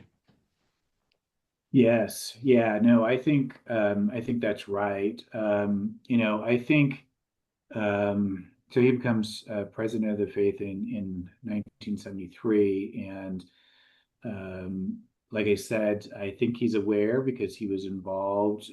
He's aware of the lack of consensus. So you ask, what are sort of the things pressing on his mind? So you have several things going on, right? You have the racial restrictions running headlong into the scriptural mandates. You have to take the gospel into every creature, right? You have thousands of people in Africa who are claiming a Latter-day Saint identity and asking for baptism, and for the church to be organized there. So there are international pressures that are coming to bear. If we baptize them, then do we have to send white people to preside over the congregations because they can't be ordained, right? That's a pressure. And it's important to note, right, that if you're viewing this from a believing perspective, right, then the spirit of conversion is converting people of Black African ancestry, converting every creature, like independent of missionaries, right? Thousands are being converted in Africa, and they're writing letters back to Salt Lake City, so that's a pressure. Um, uh, as Spencer W. Kimball has announced a temple being built in Sao Paulo, Brazil. And you have members of the Latter-day Saint hierarchy who are flying to Brazil and they're meeting Black Latter-day Saints who are contributing of their financial means to an edifice they know they will not be allowed to enter. That's tugging on their heartstrings. Instead of, asking the question, how are we going to be able to keep them out? I think they start asking the question, how are we going to let them in? Right. And he then will invite the Latter-day Saint leadership to find scriptural justification. And they can't come up with any scriptural justifications. He's having them study it out for themselves. He's going to the temple and praying himself. He's inviting the leadership to engage in, the questions that have animated the racial restrictions and sort of systematically undermining them, I think, leading up to this. And he's told the first presidency that he wants to remove the restrictions well before June 1978, and they are on board, right? He's got to get the rest of the leadership along with him. So Right. I There needs to think be those are, unanimity and they need to be yes, unified. right. He's got to build that consensus that the Mackay years lacked, and I think that's sort of key for him. And so I think that helps us to understand and explain the motivation there. He seems to have an open mind. He's on record as saying, "Look, if this is of God, I was prepared to spend the rest of my life defending it." But I think he's open to seeking new answers and asking different questions. And I think that's important part of the methodology. I quote in the book his counselor who, um, you know, recalls things a little bit differently and simply says, I don't know why President Kimball was discussing this. So I'll just share this quote. President Kimball's counselor in the first presidency, Marion G. Romney, who knew President Kimball was wrestling with the matter, later stated, "I did not expect him to get an answer. If the decision had been left to me, I would have felt that we've always had that policy and we should stick to it no matter the opposition." So that's how entrenched it was, right? Like, Hmm. we've always done it. Why are we questioning this? We'll just stick with it. And that's his own counselor in the first presidency. So it's sheer inertia and the weight of what many considered settled doctrine in 1978 worked to President Kimball's disadvantage. Um, his son put it this way, however, it was not enough just to wait until the Lord saw fit to take the initiative. The scripture admonished him to ask and to knock if he wanted to know for himself, and that's what he actively engaged in. Right, and that's probably something that sets President Kimball apart from prophets before him, because obviously I want to ask this question later on, but a big question on everyone's mind is why, if it was a mistake, why did it take 125 years for the ban to be lifted? And why do we have to go through, what was it, like seven presidents of the church until President Kimball? And I think something that's different about him is one that he's open-minded, open to this possibly being a mistake or the ban being reversed. I think the 1973 Lester Bush article was a big impact on him as well, and he was really desiring to know God's will on it. And what I admire about him as well is he wasn't a activist for change. He didn't want to just change it because of political pressure, but and if the Lord said no, the priesthood ban is of me and it has to stay, he would have defended, but he really wanted to follow God's will and seek that revelation. He was really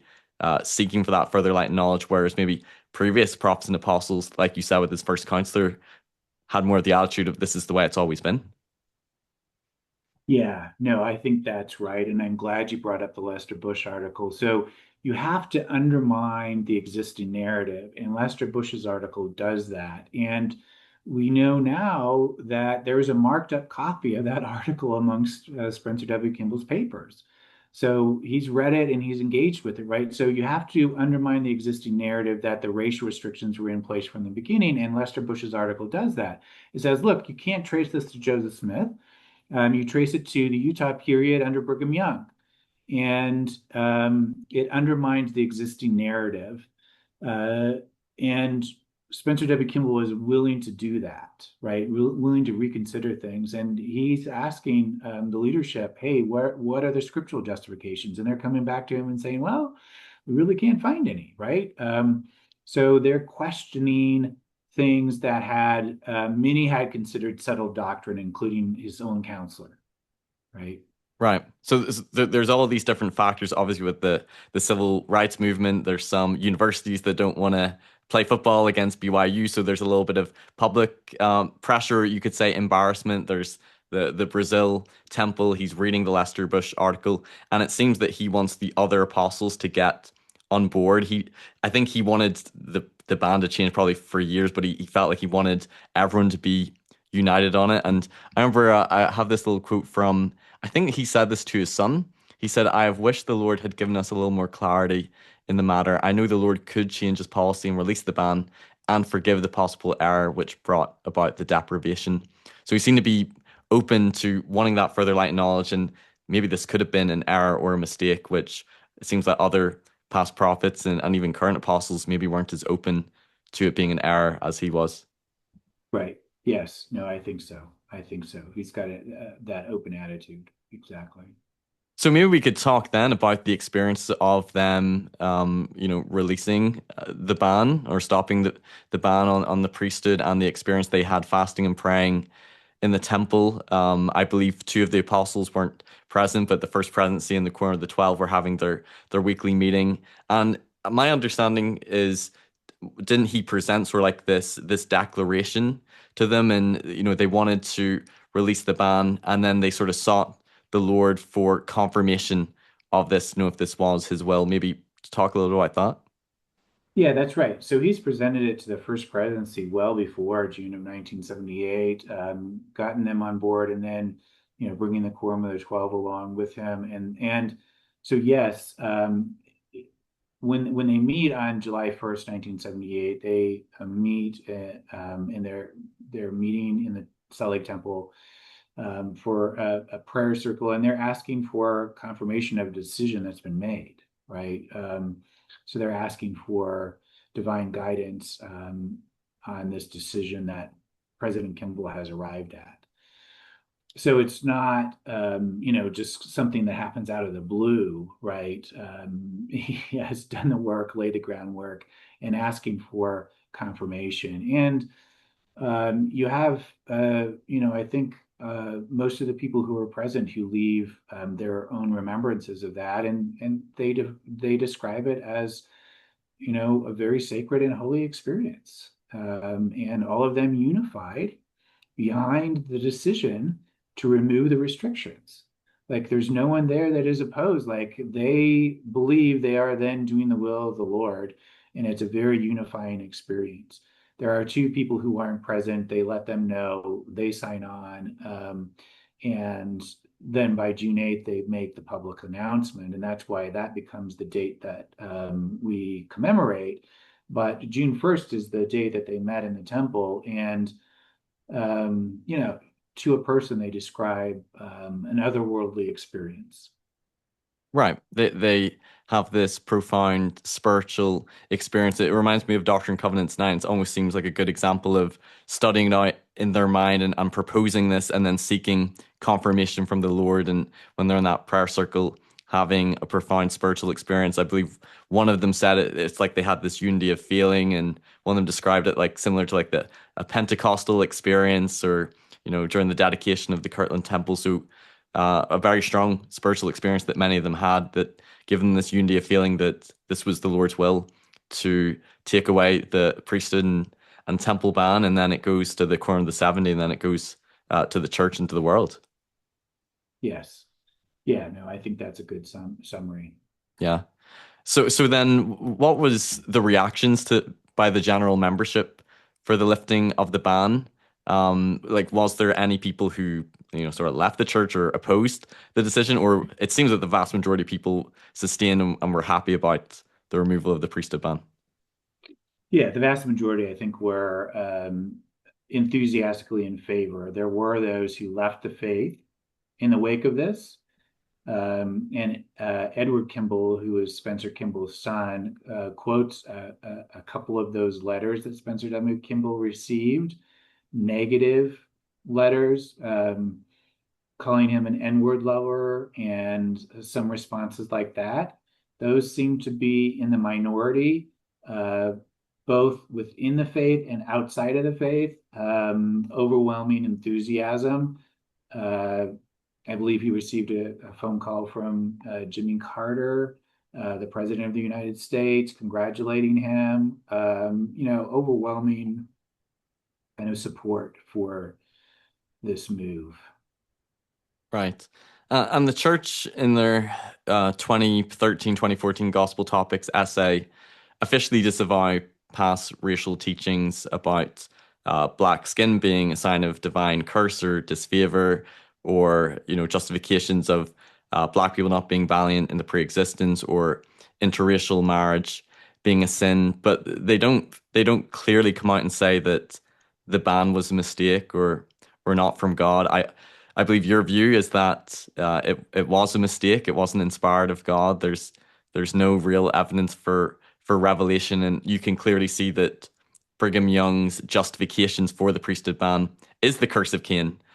So it's hard to detach disavowing those racial theories, but the ban still being of God.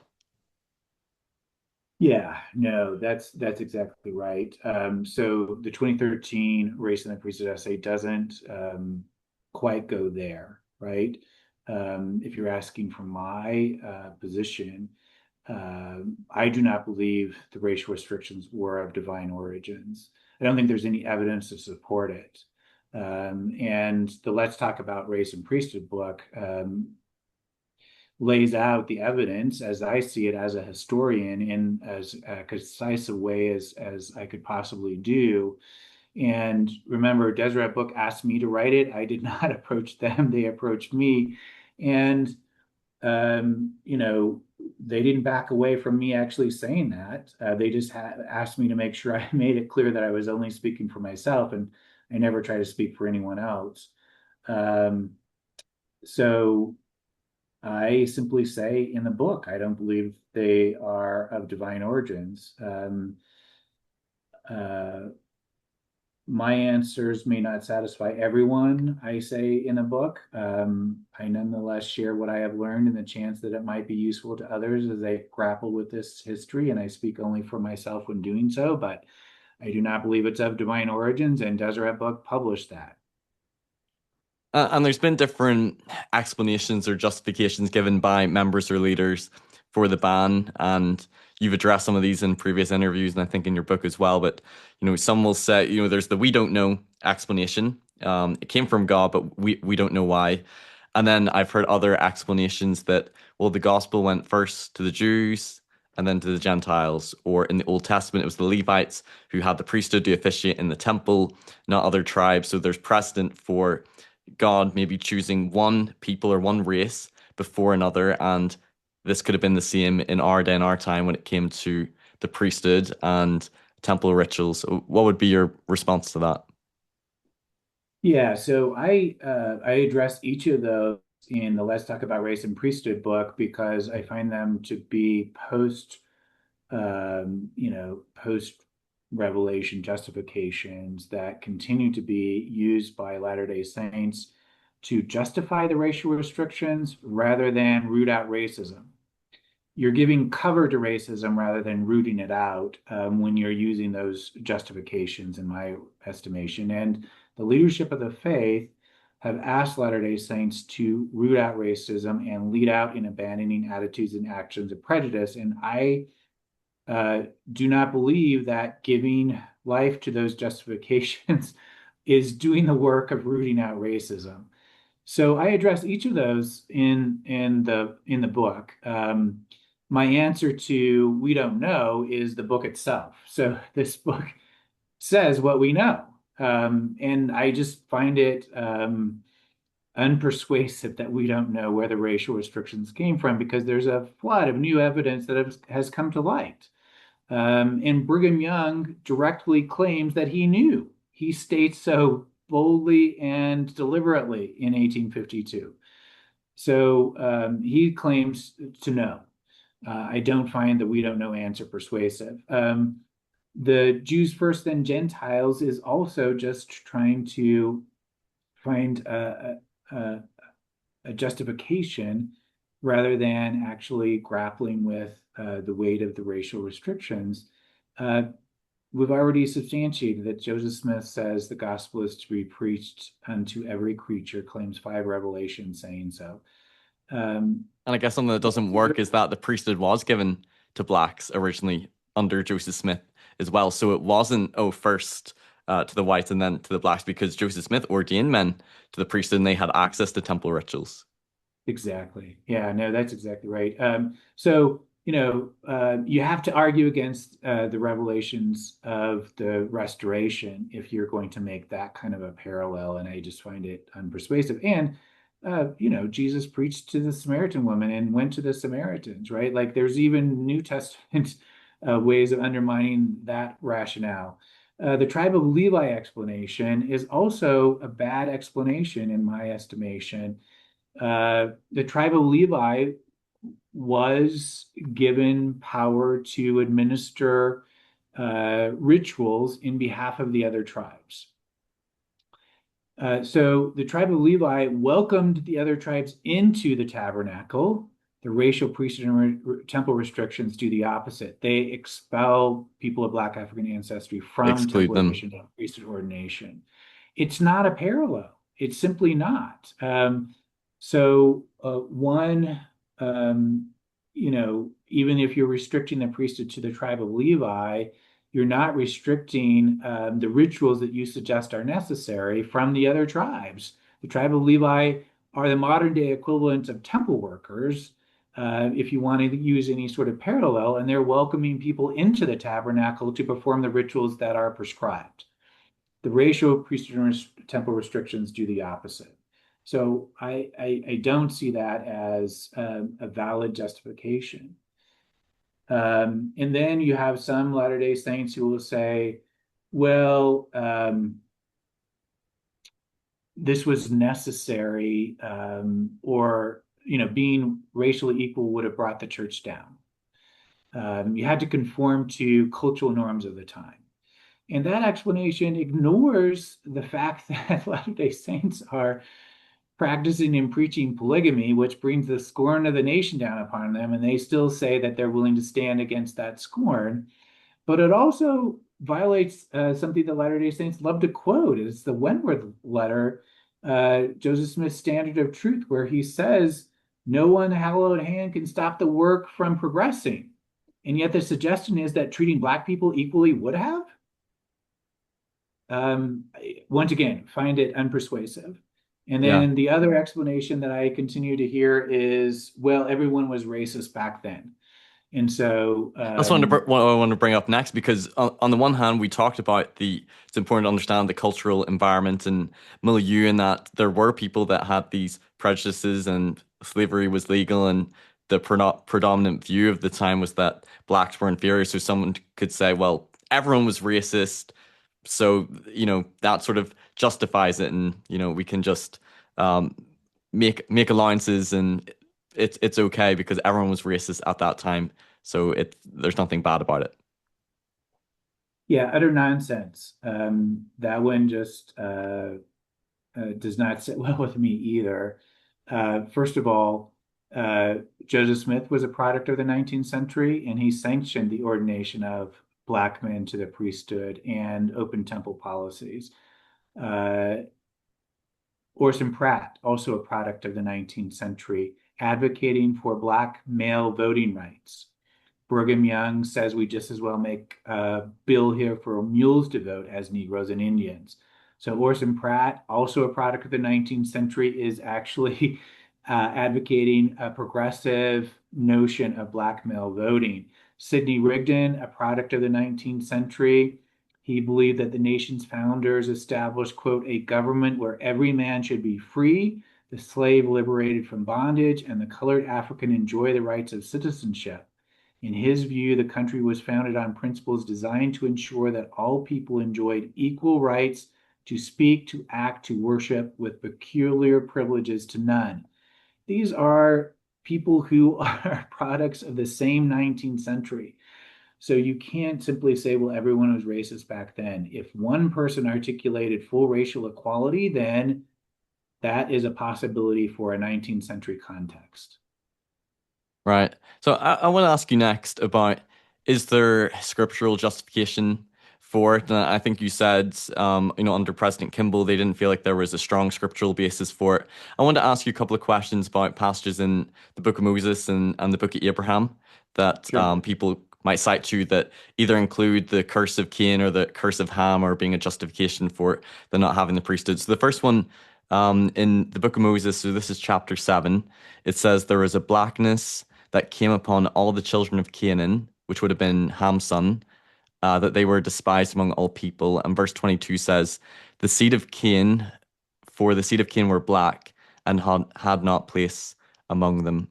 So I'd like to get your thoughts on, like, was this ever used as justification for the priesthood ban? And if not, how should we interpret these passages? Because somebody might say, is this not Joseph Smith if you believe he's the author, or in this Book of Moses text, if you believe it's an ancient inspired text, saying that the seed of Canaan or the seed of Cain are black, and is this not the curse of Cain in this Moses text? How do you make sense of that? Yeah. One part of your question, was it used to justify the racial restrictions? The answer is absolutely yes. In that Book of Abraham shorthand, cursed as pertaining to the priesthood, is used by Latter-day Saint leaders to justify the racial restrictions. Uh, I deal with that in the Let's Talk About Race and Priesthood book. It's a misapplication of curses. Curses are not racial. Curses are something. It's the language used in in the Bible, in the Hebrew Bible, suggesting separation from God because of sin. How do you overcome the curses? You simply repent. And the curses go away. And if you adopt Orson Pratt's view towards those curses, they are specific to a time and place and have nothing to do with, 19th century America or 1852 Utah Territory. That's a violation of the second article of faith. God may curse a person, and it applies to that person. And if their future generations don't repent, then it can become a multi-generational kind of curse. But all you do to erase the curse is repent. Similar to And what we see in the so, Book of Mormon, when the Lamanites repent, the curse is taken off them. It's removed. absolutely, absolutely, yeah. No, that's the exact parallel, right? To Old Testament, you have the uh, simply repentance removes any sort of notion of a curse, and so uh, the language in the Book of Abraham, you can undermine it in a couple of ways, right? And I think this is the conclusion that the leadership came to when President Kimball asked them to find scriptural justifications. Uh, you know, um, Idolatry is what is animating the sin of the pharaohs, right? They're engaged in idolatry, and Abraham, um, returns to worship of the one true God, and he is allowed the priesthood, right? So repentance is what changes things. Some have suggested, including Hugh Nibley, right, that it's matrilineal descent that's the violation instead of patrilineal descent in a patriarchal order. If you want to go with that explanation, it's fine. You can also look at the fact that it's just idolatry, and you repent from idolatry, and the priesthood is available to you. So I think we need an educated approach to what curses are in scriptures, both Latter-day Saint scriptures as well as the Hebrew Bible, the Bible, right? And we need to do a better job of educating ourselves as Latter-day Saints on how that functions. The presumption has been that that creates multi-generational racial curses, right? And if we understand the second article of faith, that's a violation of the second article of faith. And I'm encouraged. I was sent, I hope these are in the Come Follow Me for the Old Testament, but I was sent, what looks like the Come Follow Me curriculum for the Old Testament. And the Come Follow Me curriculum for next year will address the kind of questions that you're asking. And undermine sort of those existing racial interpretations. I'll just share one with you. So Moses 7:5-8. What do we know about the children of Canaan and their curse? This is the curriculum for next year, and I'm glad they're finally addressing it in the curriculum. Little is known about the people of Canaan who lived before the flood. Despite the similarity in name, there is no scriptural evidence to suggest that these people are related to Cain, nor is there evidence that they are connected to the righteous people of the land of Canaan, named after Enoch's great-grandfather. They are also distinct from Noah's grandson Canaan and from the Canaanites mentioned frequently in the Old Testament who came later. Enoch prophesied that the children of Canaan would be cursed with barren and unfruitful land, seemingly because they destroyed the people of Shum. The record then states that blackness came upon the children of Canaan, and they were despised among all people. What blackness means in this verse is unclear. Some have assumed that blackness is referring to dark skin color, but there is nothing in the text to justify this interpretation. Okay. And you could probably understand maybe, I suppose, a critical interpretation. Someone might say that, well, even if Joseph didn't institute the priesthood ban, it's possible that he could have believed sort of the circulating views of curse of Cain or curse of Ham, and they might say it as, well, he seems to be writing that in to the Book of Moses text. You probably understand that interpretation, but there's also been lots of recent faithful scholarship and apologetics exploring the different interpretations of skin of blackness when it comes to the Book of Mormon, and this might also apply to this Book of Moses text. Does it actually mean literal skin color? Yeah, no, that's right. And I don't dispute the fact that Joseph Smith produced what come to be canonized in Latter-day Saint scripture, these racialized verses. Absolutely. And so he is creating context for them to be interpreted racially. But we have no evidence that he, during his lifetime, ever does so. But he creates these racialized verses that do give later leaders, and you can look to George Buchanan as one example, who will draw upon the Book of Abraham to justify, racial restrictions. Remember that the Book of Abraham is not canonized as Latter-day Saint scripture until 1880, That's right. right?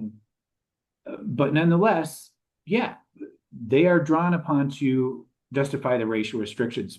Brigham Young doesn't. He draws upon the book of Genesis and his reading of those and sort of the biblical exegesis that predates the founding of the faith, that is a part of the broader Christian tradition that he is bringing with him into the faith. So I don't dispute the fact that, yeah, Joseph Smith created, those verses that have been interpreted racially to justify the racial restrictions.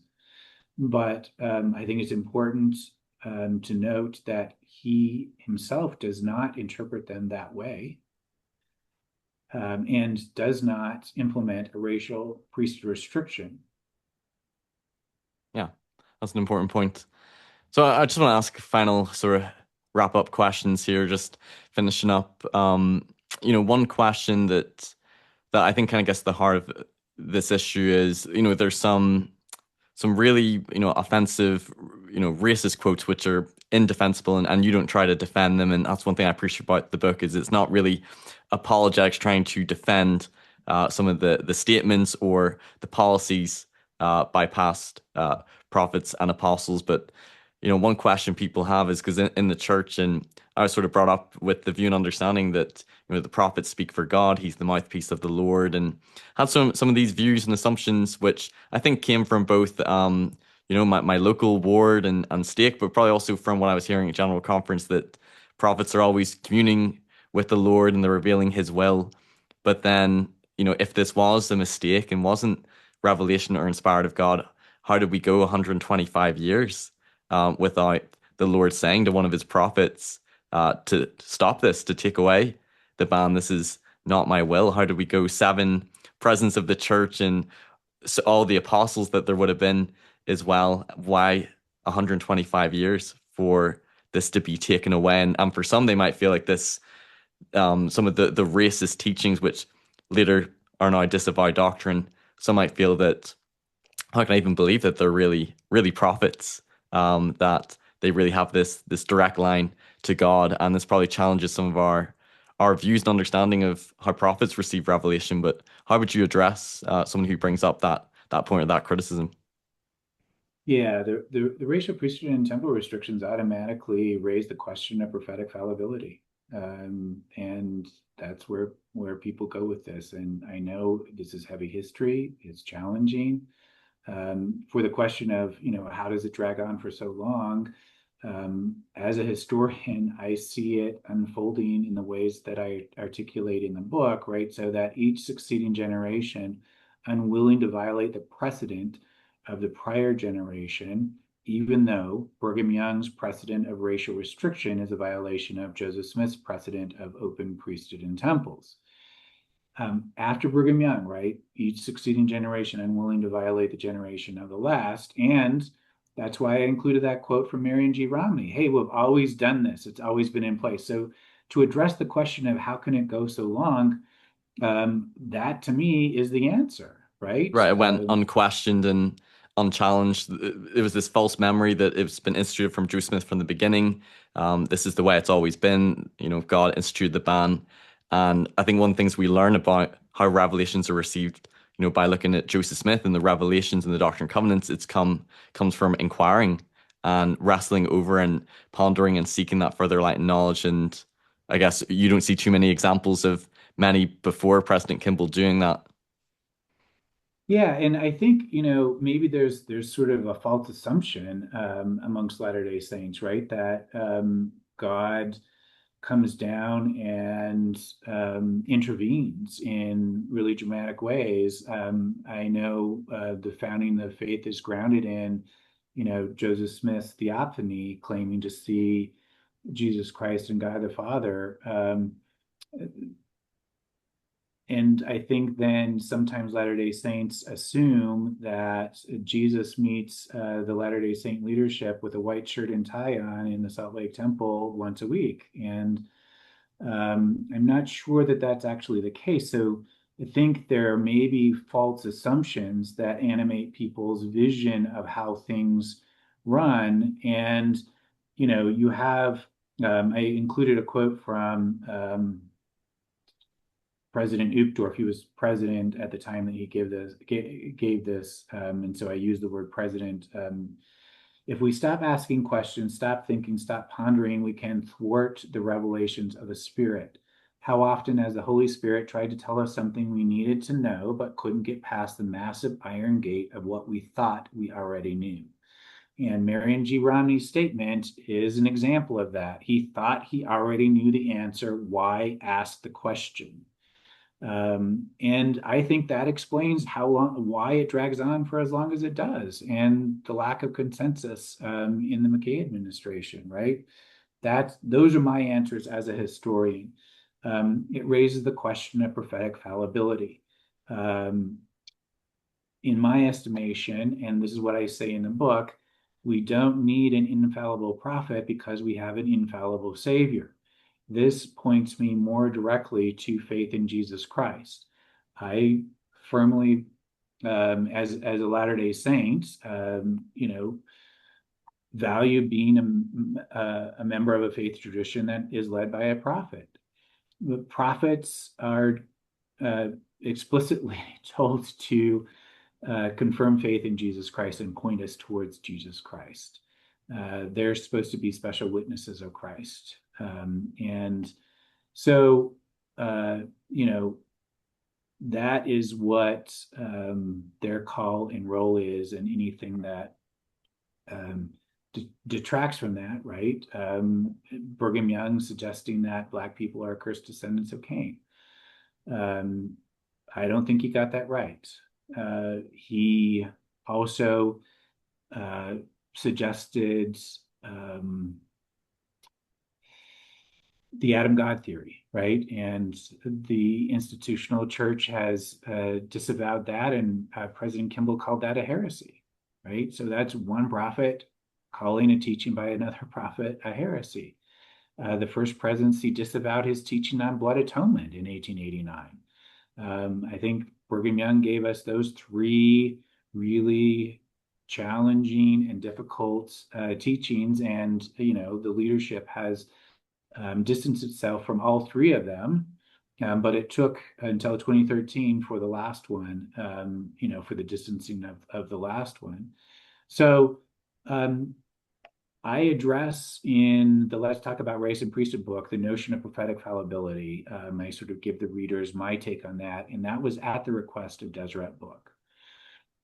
Sometimes I think Latter-day Saints put their leaders on such a high pedestal that when they find something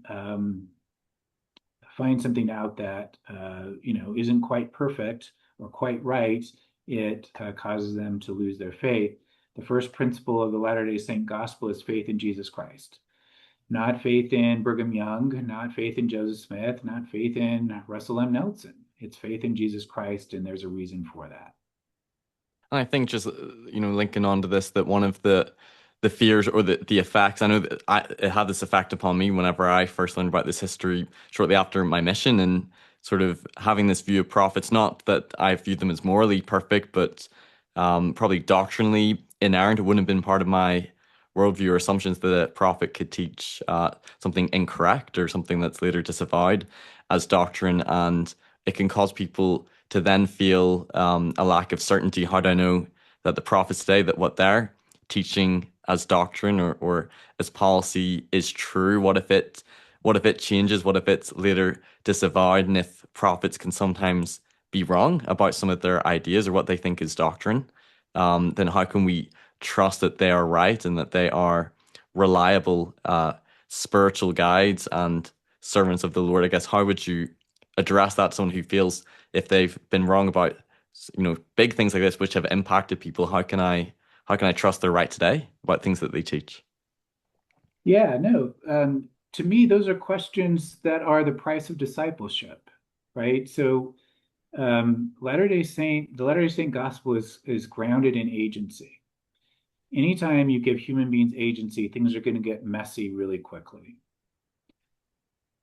And that includes amongst the leadership. And I quote in the book a D&C section 1, which Latter-day Saints talk about as the Lord's preface to the Doctrine and Covenants. And in there, you have, if you believe Jesus is speaking, then Jesus is saying, okay, he's saying to Joseph Smith, I have called my servants in the last days in their weakness. And then he goes on to say, and they will err and they will sin. And then he goes on to say, and the church that they're founding is the only true and living church upon the face of the whole earth, with which I, the Lord, am well pleased, speaking unto the church collectively and not individually. Individually, we are weak, error-prone sinners. Collectively, we are true and living. The body of Christ can be true and living if we are following Jesus Christ. Individually, weak, error-prone sinners. That's an accurate description of me. And Jesus is calling his servants in the last days weak, error-prone sinners, collectively true and living when we follow Jesus Christ. So that's one way that I address it. Brigham Young himself, sort of seen as this sometimes strict authoritarian, says, and I'm paraphrasing, but he will say, one of his fears is that Latter-day Saints will settle themselves down into a state of blind self-security and not find out for themselves if they're being led by God. And what I see sometimes with Latter-day Saints is just like, okay, I have no obligation to find out if I'm being led by God or not. That's the price of discipleship. That's the price of Christian discipleship. I expect things to be messy. I expect human beings to make errors and make mistakes. As a historian, that's all I see in studying history. And it doesn't all of a sudden get tidy when I start studying Latter-day Saint history. It's just as messy. And so I simply expect that when I study Latter-day Saint history. I expect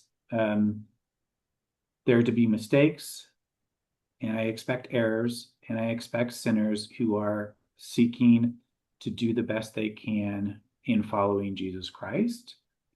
And the Doctrine and Covenants will articulate the notion that we as followers can follow in all patience and faith.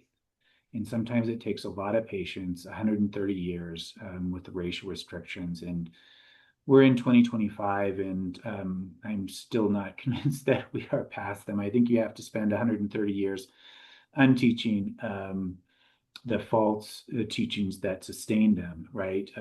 For us to actually get where we need to be. So for me, I think the best answer is to own up to the difficult history, own up to the racial restrictions rather than deny or defend them or attempt to justify them with those justifications that we talked about. Own them. And then Latter-day Saints are able to stand in places of empathy, right, in the 21st century. We can say, what better people, right? Like we experienced a soft form of racism aimed at us, and then we engaged in racism ourselves. We have now come to understand its consequences. What better people than to pivot and stand in places of empathy when we see racial injustice across the globe? That's the way that we can become empowered to lead out in abandoning attitudes and actions of prejudice. How do you root out racism if you're unwilling to examine its roots and understand what it looks like amongst Latter-day Saints? Own it, and then you can stand in places of empathy and lead out in abandoning attitudes and actions of prejudice. That was That's going the to way be that one of the questions I want to ask you is, do you feel the church should, one, like acknowledge that this was a mistake, this was not from God, and apologize for it? Because I watched the Inconvenient Faith series, which you're in, by the way, on a couple episodes on race and the priesthood. And, it's one thing to talk about the priesthood ban, as a member of the church and to wrestle and struggle with it, but to listen to the voices of Black Latter-day Saints who this has really impacted them. Like, I can only imagine, like, because I'm from North Ireland, and imagine if there was some temple and priesthood ban against Irish Latter-day Saints, and then, uh, you know, then after the ban was lifted, saying that, oh, we actually disavow those past teachings, for it, those things were wrong, and if it was a mistake, I would feel like I would want an apology for all the pain and the harm. Like when you look at the stories of J. Manning James or Elijah Abel being denied being sealed to his wife, some feel that in order to fully confront and move forward, that the church as an institution, should there not be some sort of accountability or apology for the priesthood ban? I guess you can't speak officially for the church, but how would you feel? Like, would you like to see some sort of an apology given? Yeah. I once again only speak for myself, and I think it would be healthy. I think it could be healthy and healing for Latter-day Saints. And, if you're a religious institution teaching the principles of repentance, you could go a long way in modeling those very principles in your own actions. And so that includes confession. And confession, can look like, hey, yeah, we got this wrong.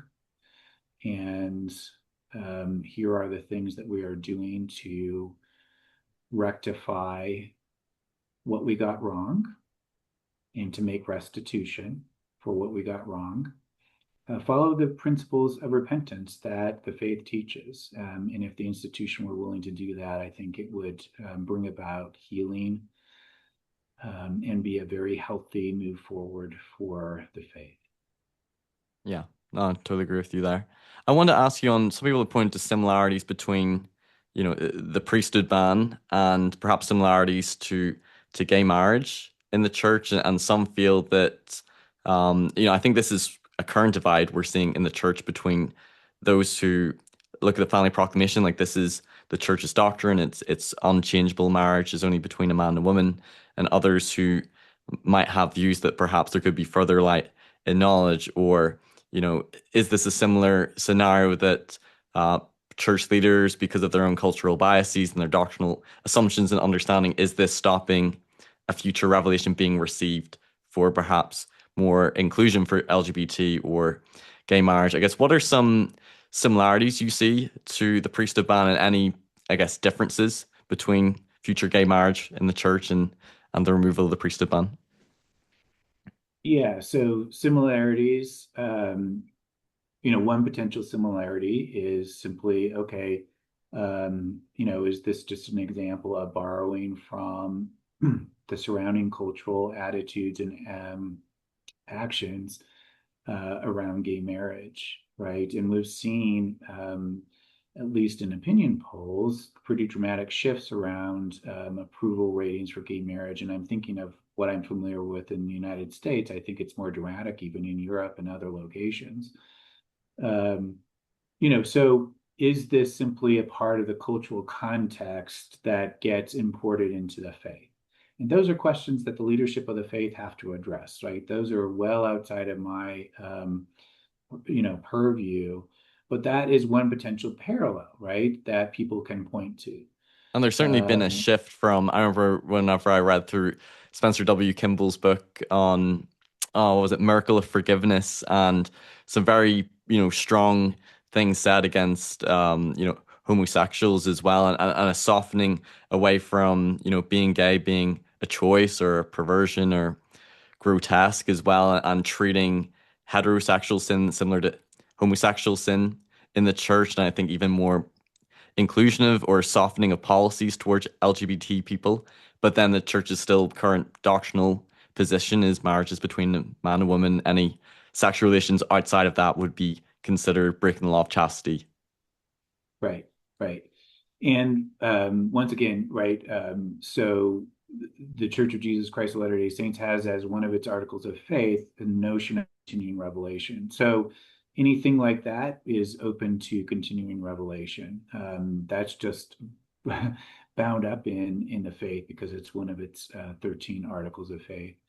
So that's a parallel, right, that we could point to.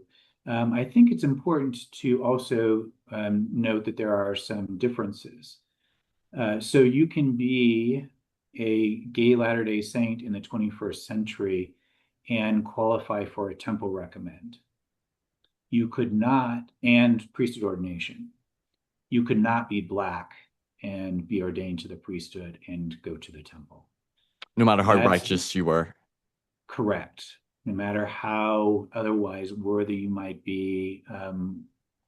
And that's an important distinction.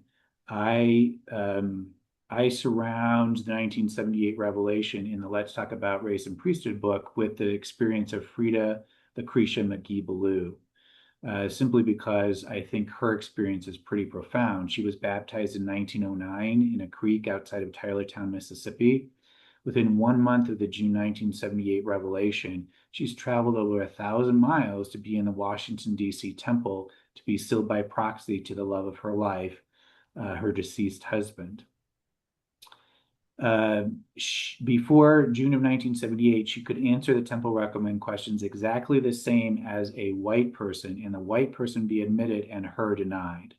Not based on her devotion to God, but based on her race. That's racism.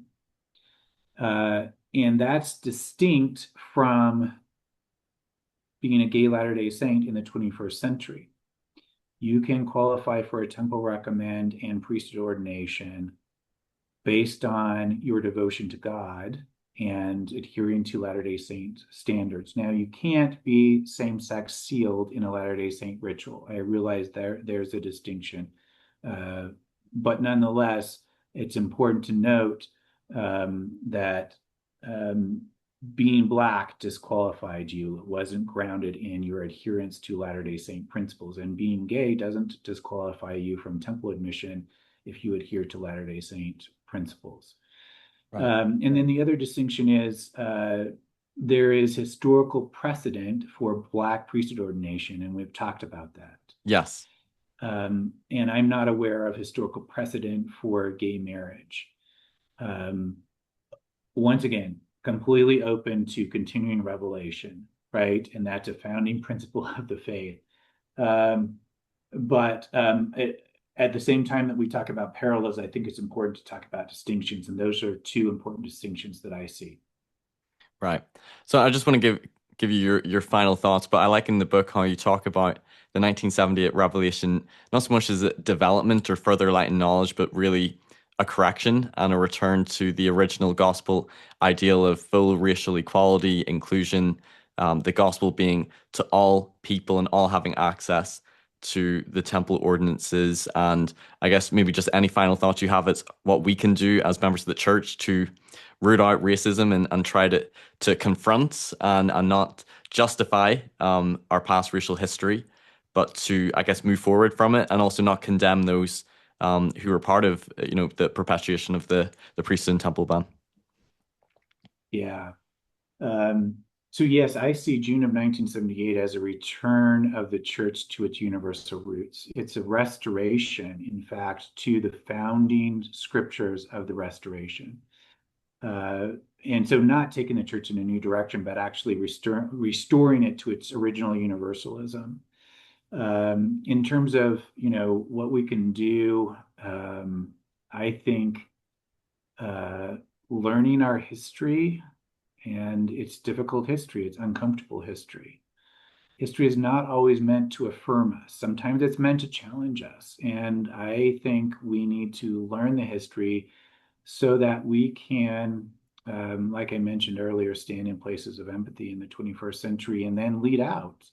That's the call from President Nelson, is to lead out in abandoning attitudes and actions of prejudice. And that means when we see them, we have to speak up, stand up, and say something, right? And lead our lives in ways that promote racial healing, racial integration, racial equality, all of those kind of things that are, once again, a part of the scriptures of the restoration. Live up to our scriptural ideals. They were there all along. We strayed from them. It's time to model them and speak up and stand up. Don't deny and defend the previous racism, but acknowledge it. And by acknowledging it, I think then you can stand in places of power rather than invite skepticism and, you lose credibility if you are somehow suggesting, the racism wasn't present in the Latter-day Saint past, but you can stand in places of power if you own up to it and then speak and stand up in positions of racial equality in the present. I love it. Well, Paul, this has been a really wonderful episode. I've really enjoyed this time doing this interview with you. I think you've done some amazing, research and scholarship on this. You're a great historian. I also admire you for your faith as well, but to fully confront this history as well. And I recommend people to check out your two books. Let's Talk About Race and the Priesthood. It's probably a shorter, easier one, and Religion of a Different Color. And I'll put in links as well where people can watch some of your other interviews as well. But it's only been one of my top favorite interviews I've done. So thanks so much for coming on, all the work you've done. Yeah, thank you. Thanks for the opportunity. It was great to talk to you. Yeah, me too. And listeners who've been watching, if you've enjoyed this, give it a like, comment as well, and share this video with others. I hope to keep interviewing scholars and historians like Paul in the future. So subscribe so you don't miss out on future content. I'll see you next time on Mormonism with the Murph. Take care. Bye-bye.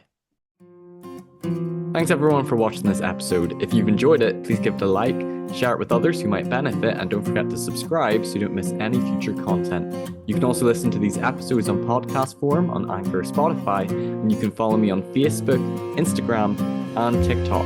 Check out my website for more content, personal blog, and more. And if you care to donate to support me, you can via my PayPal or Patreon, or through the website. And you can also give donations via YouTube through Super Chats. Thanks for watching Mormonism with the Murph. Take care. Bye-bye.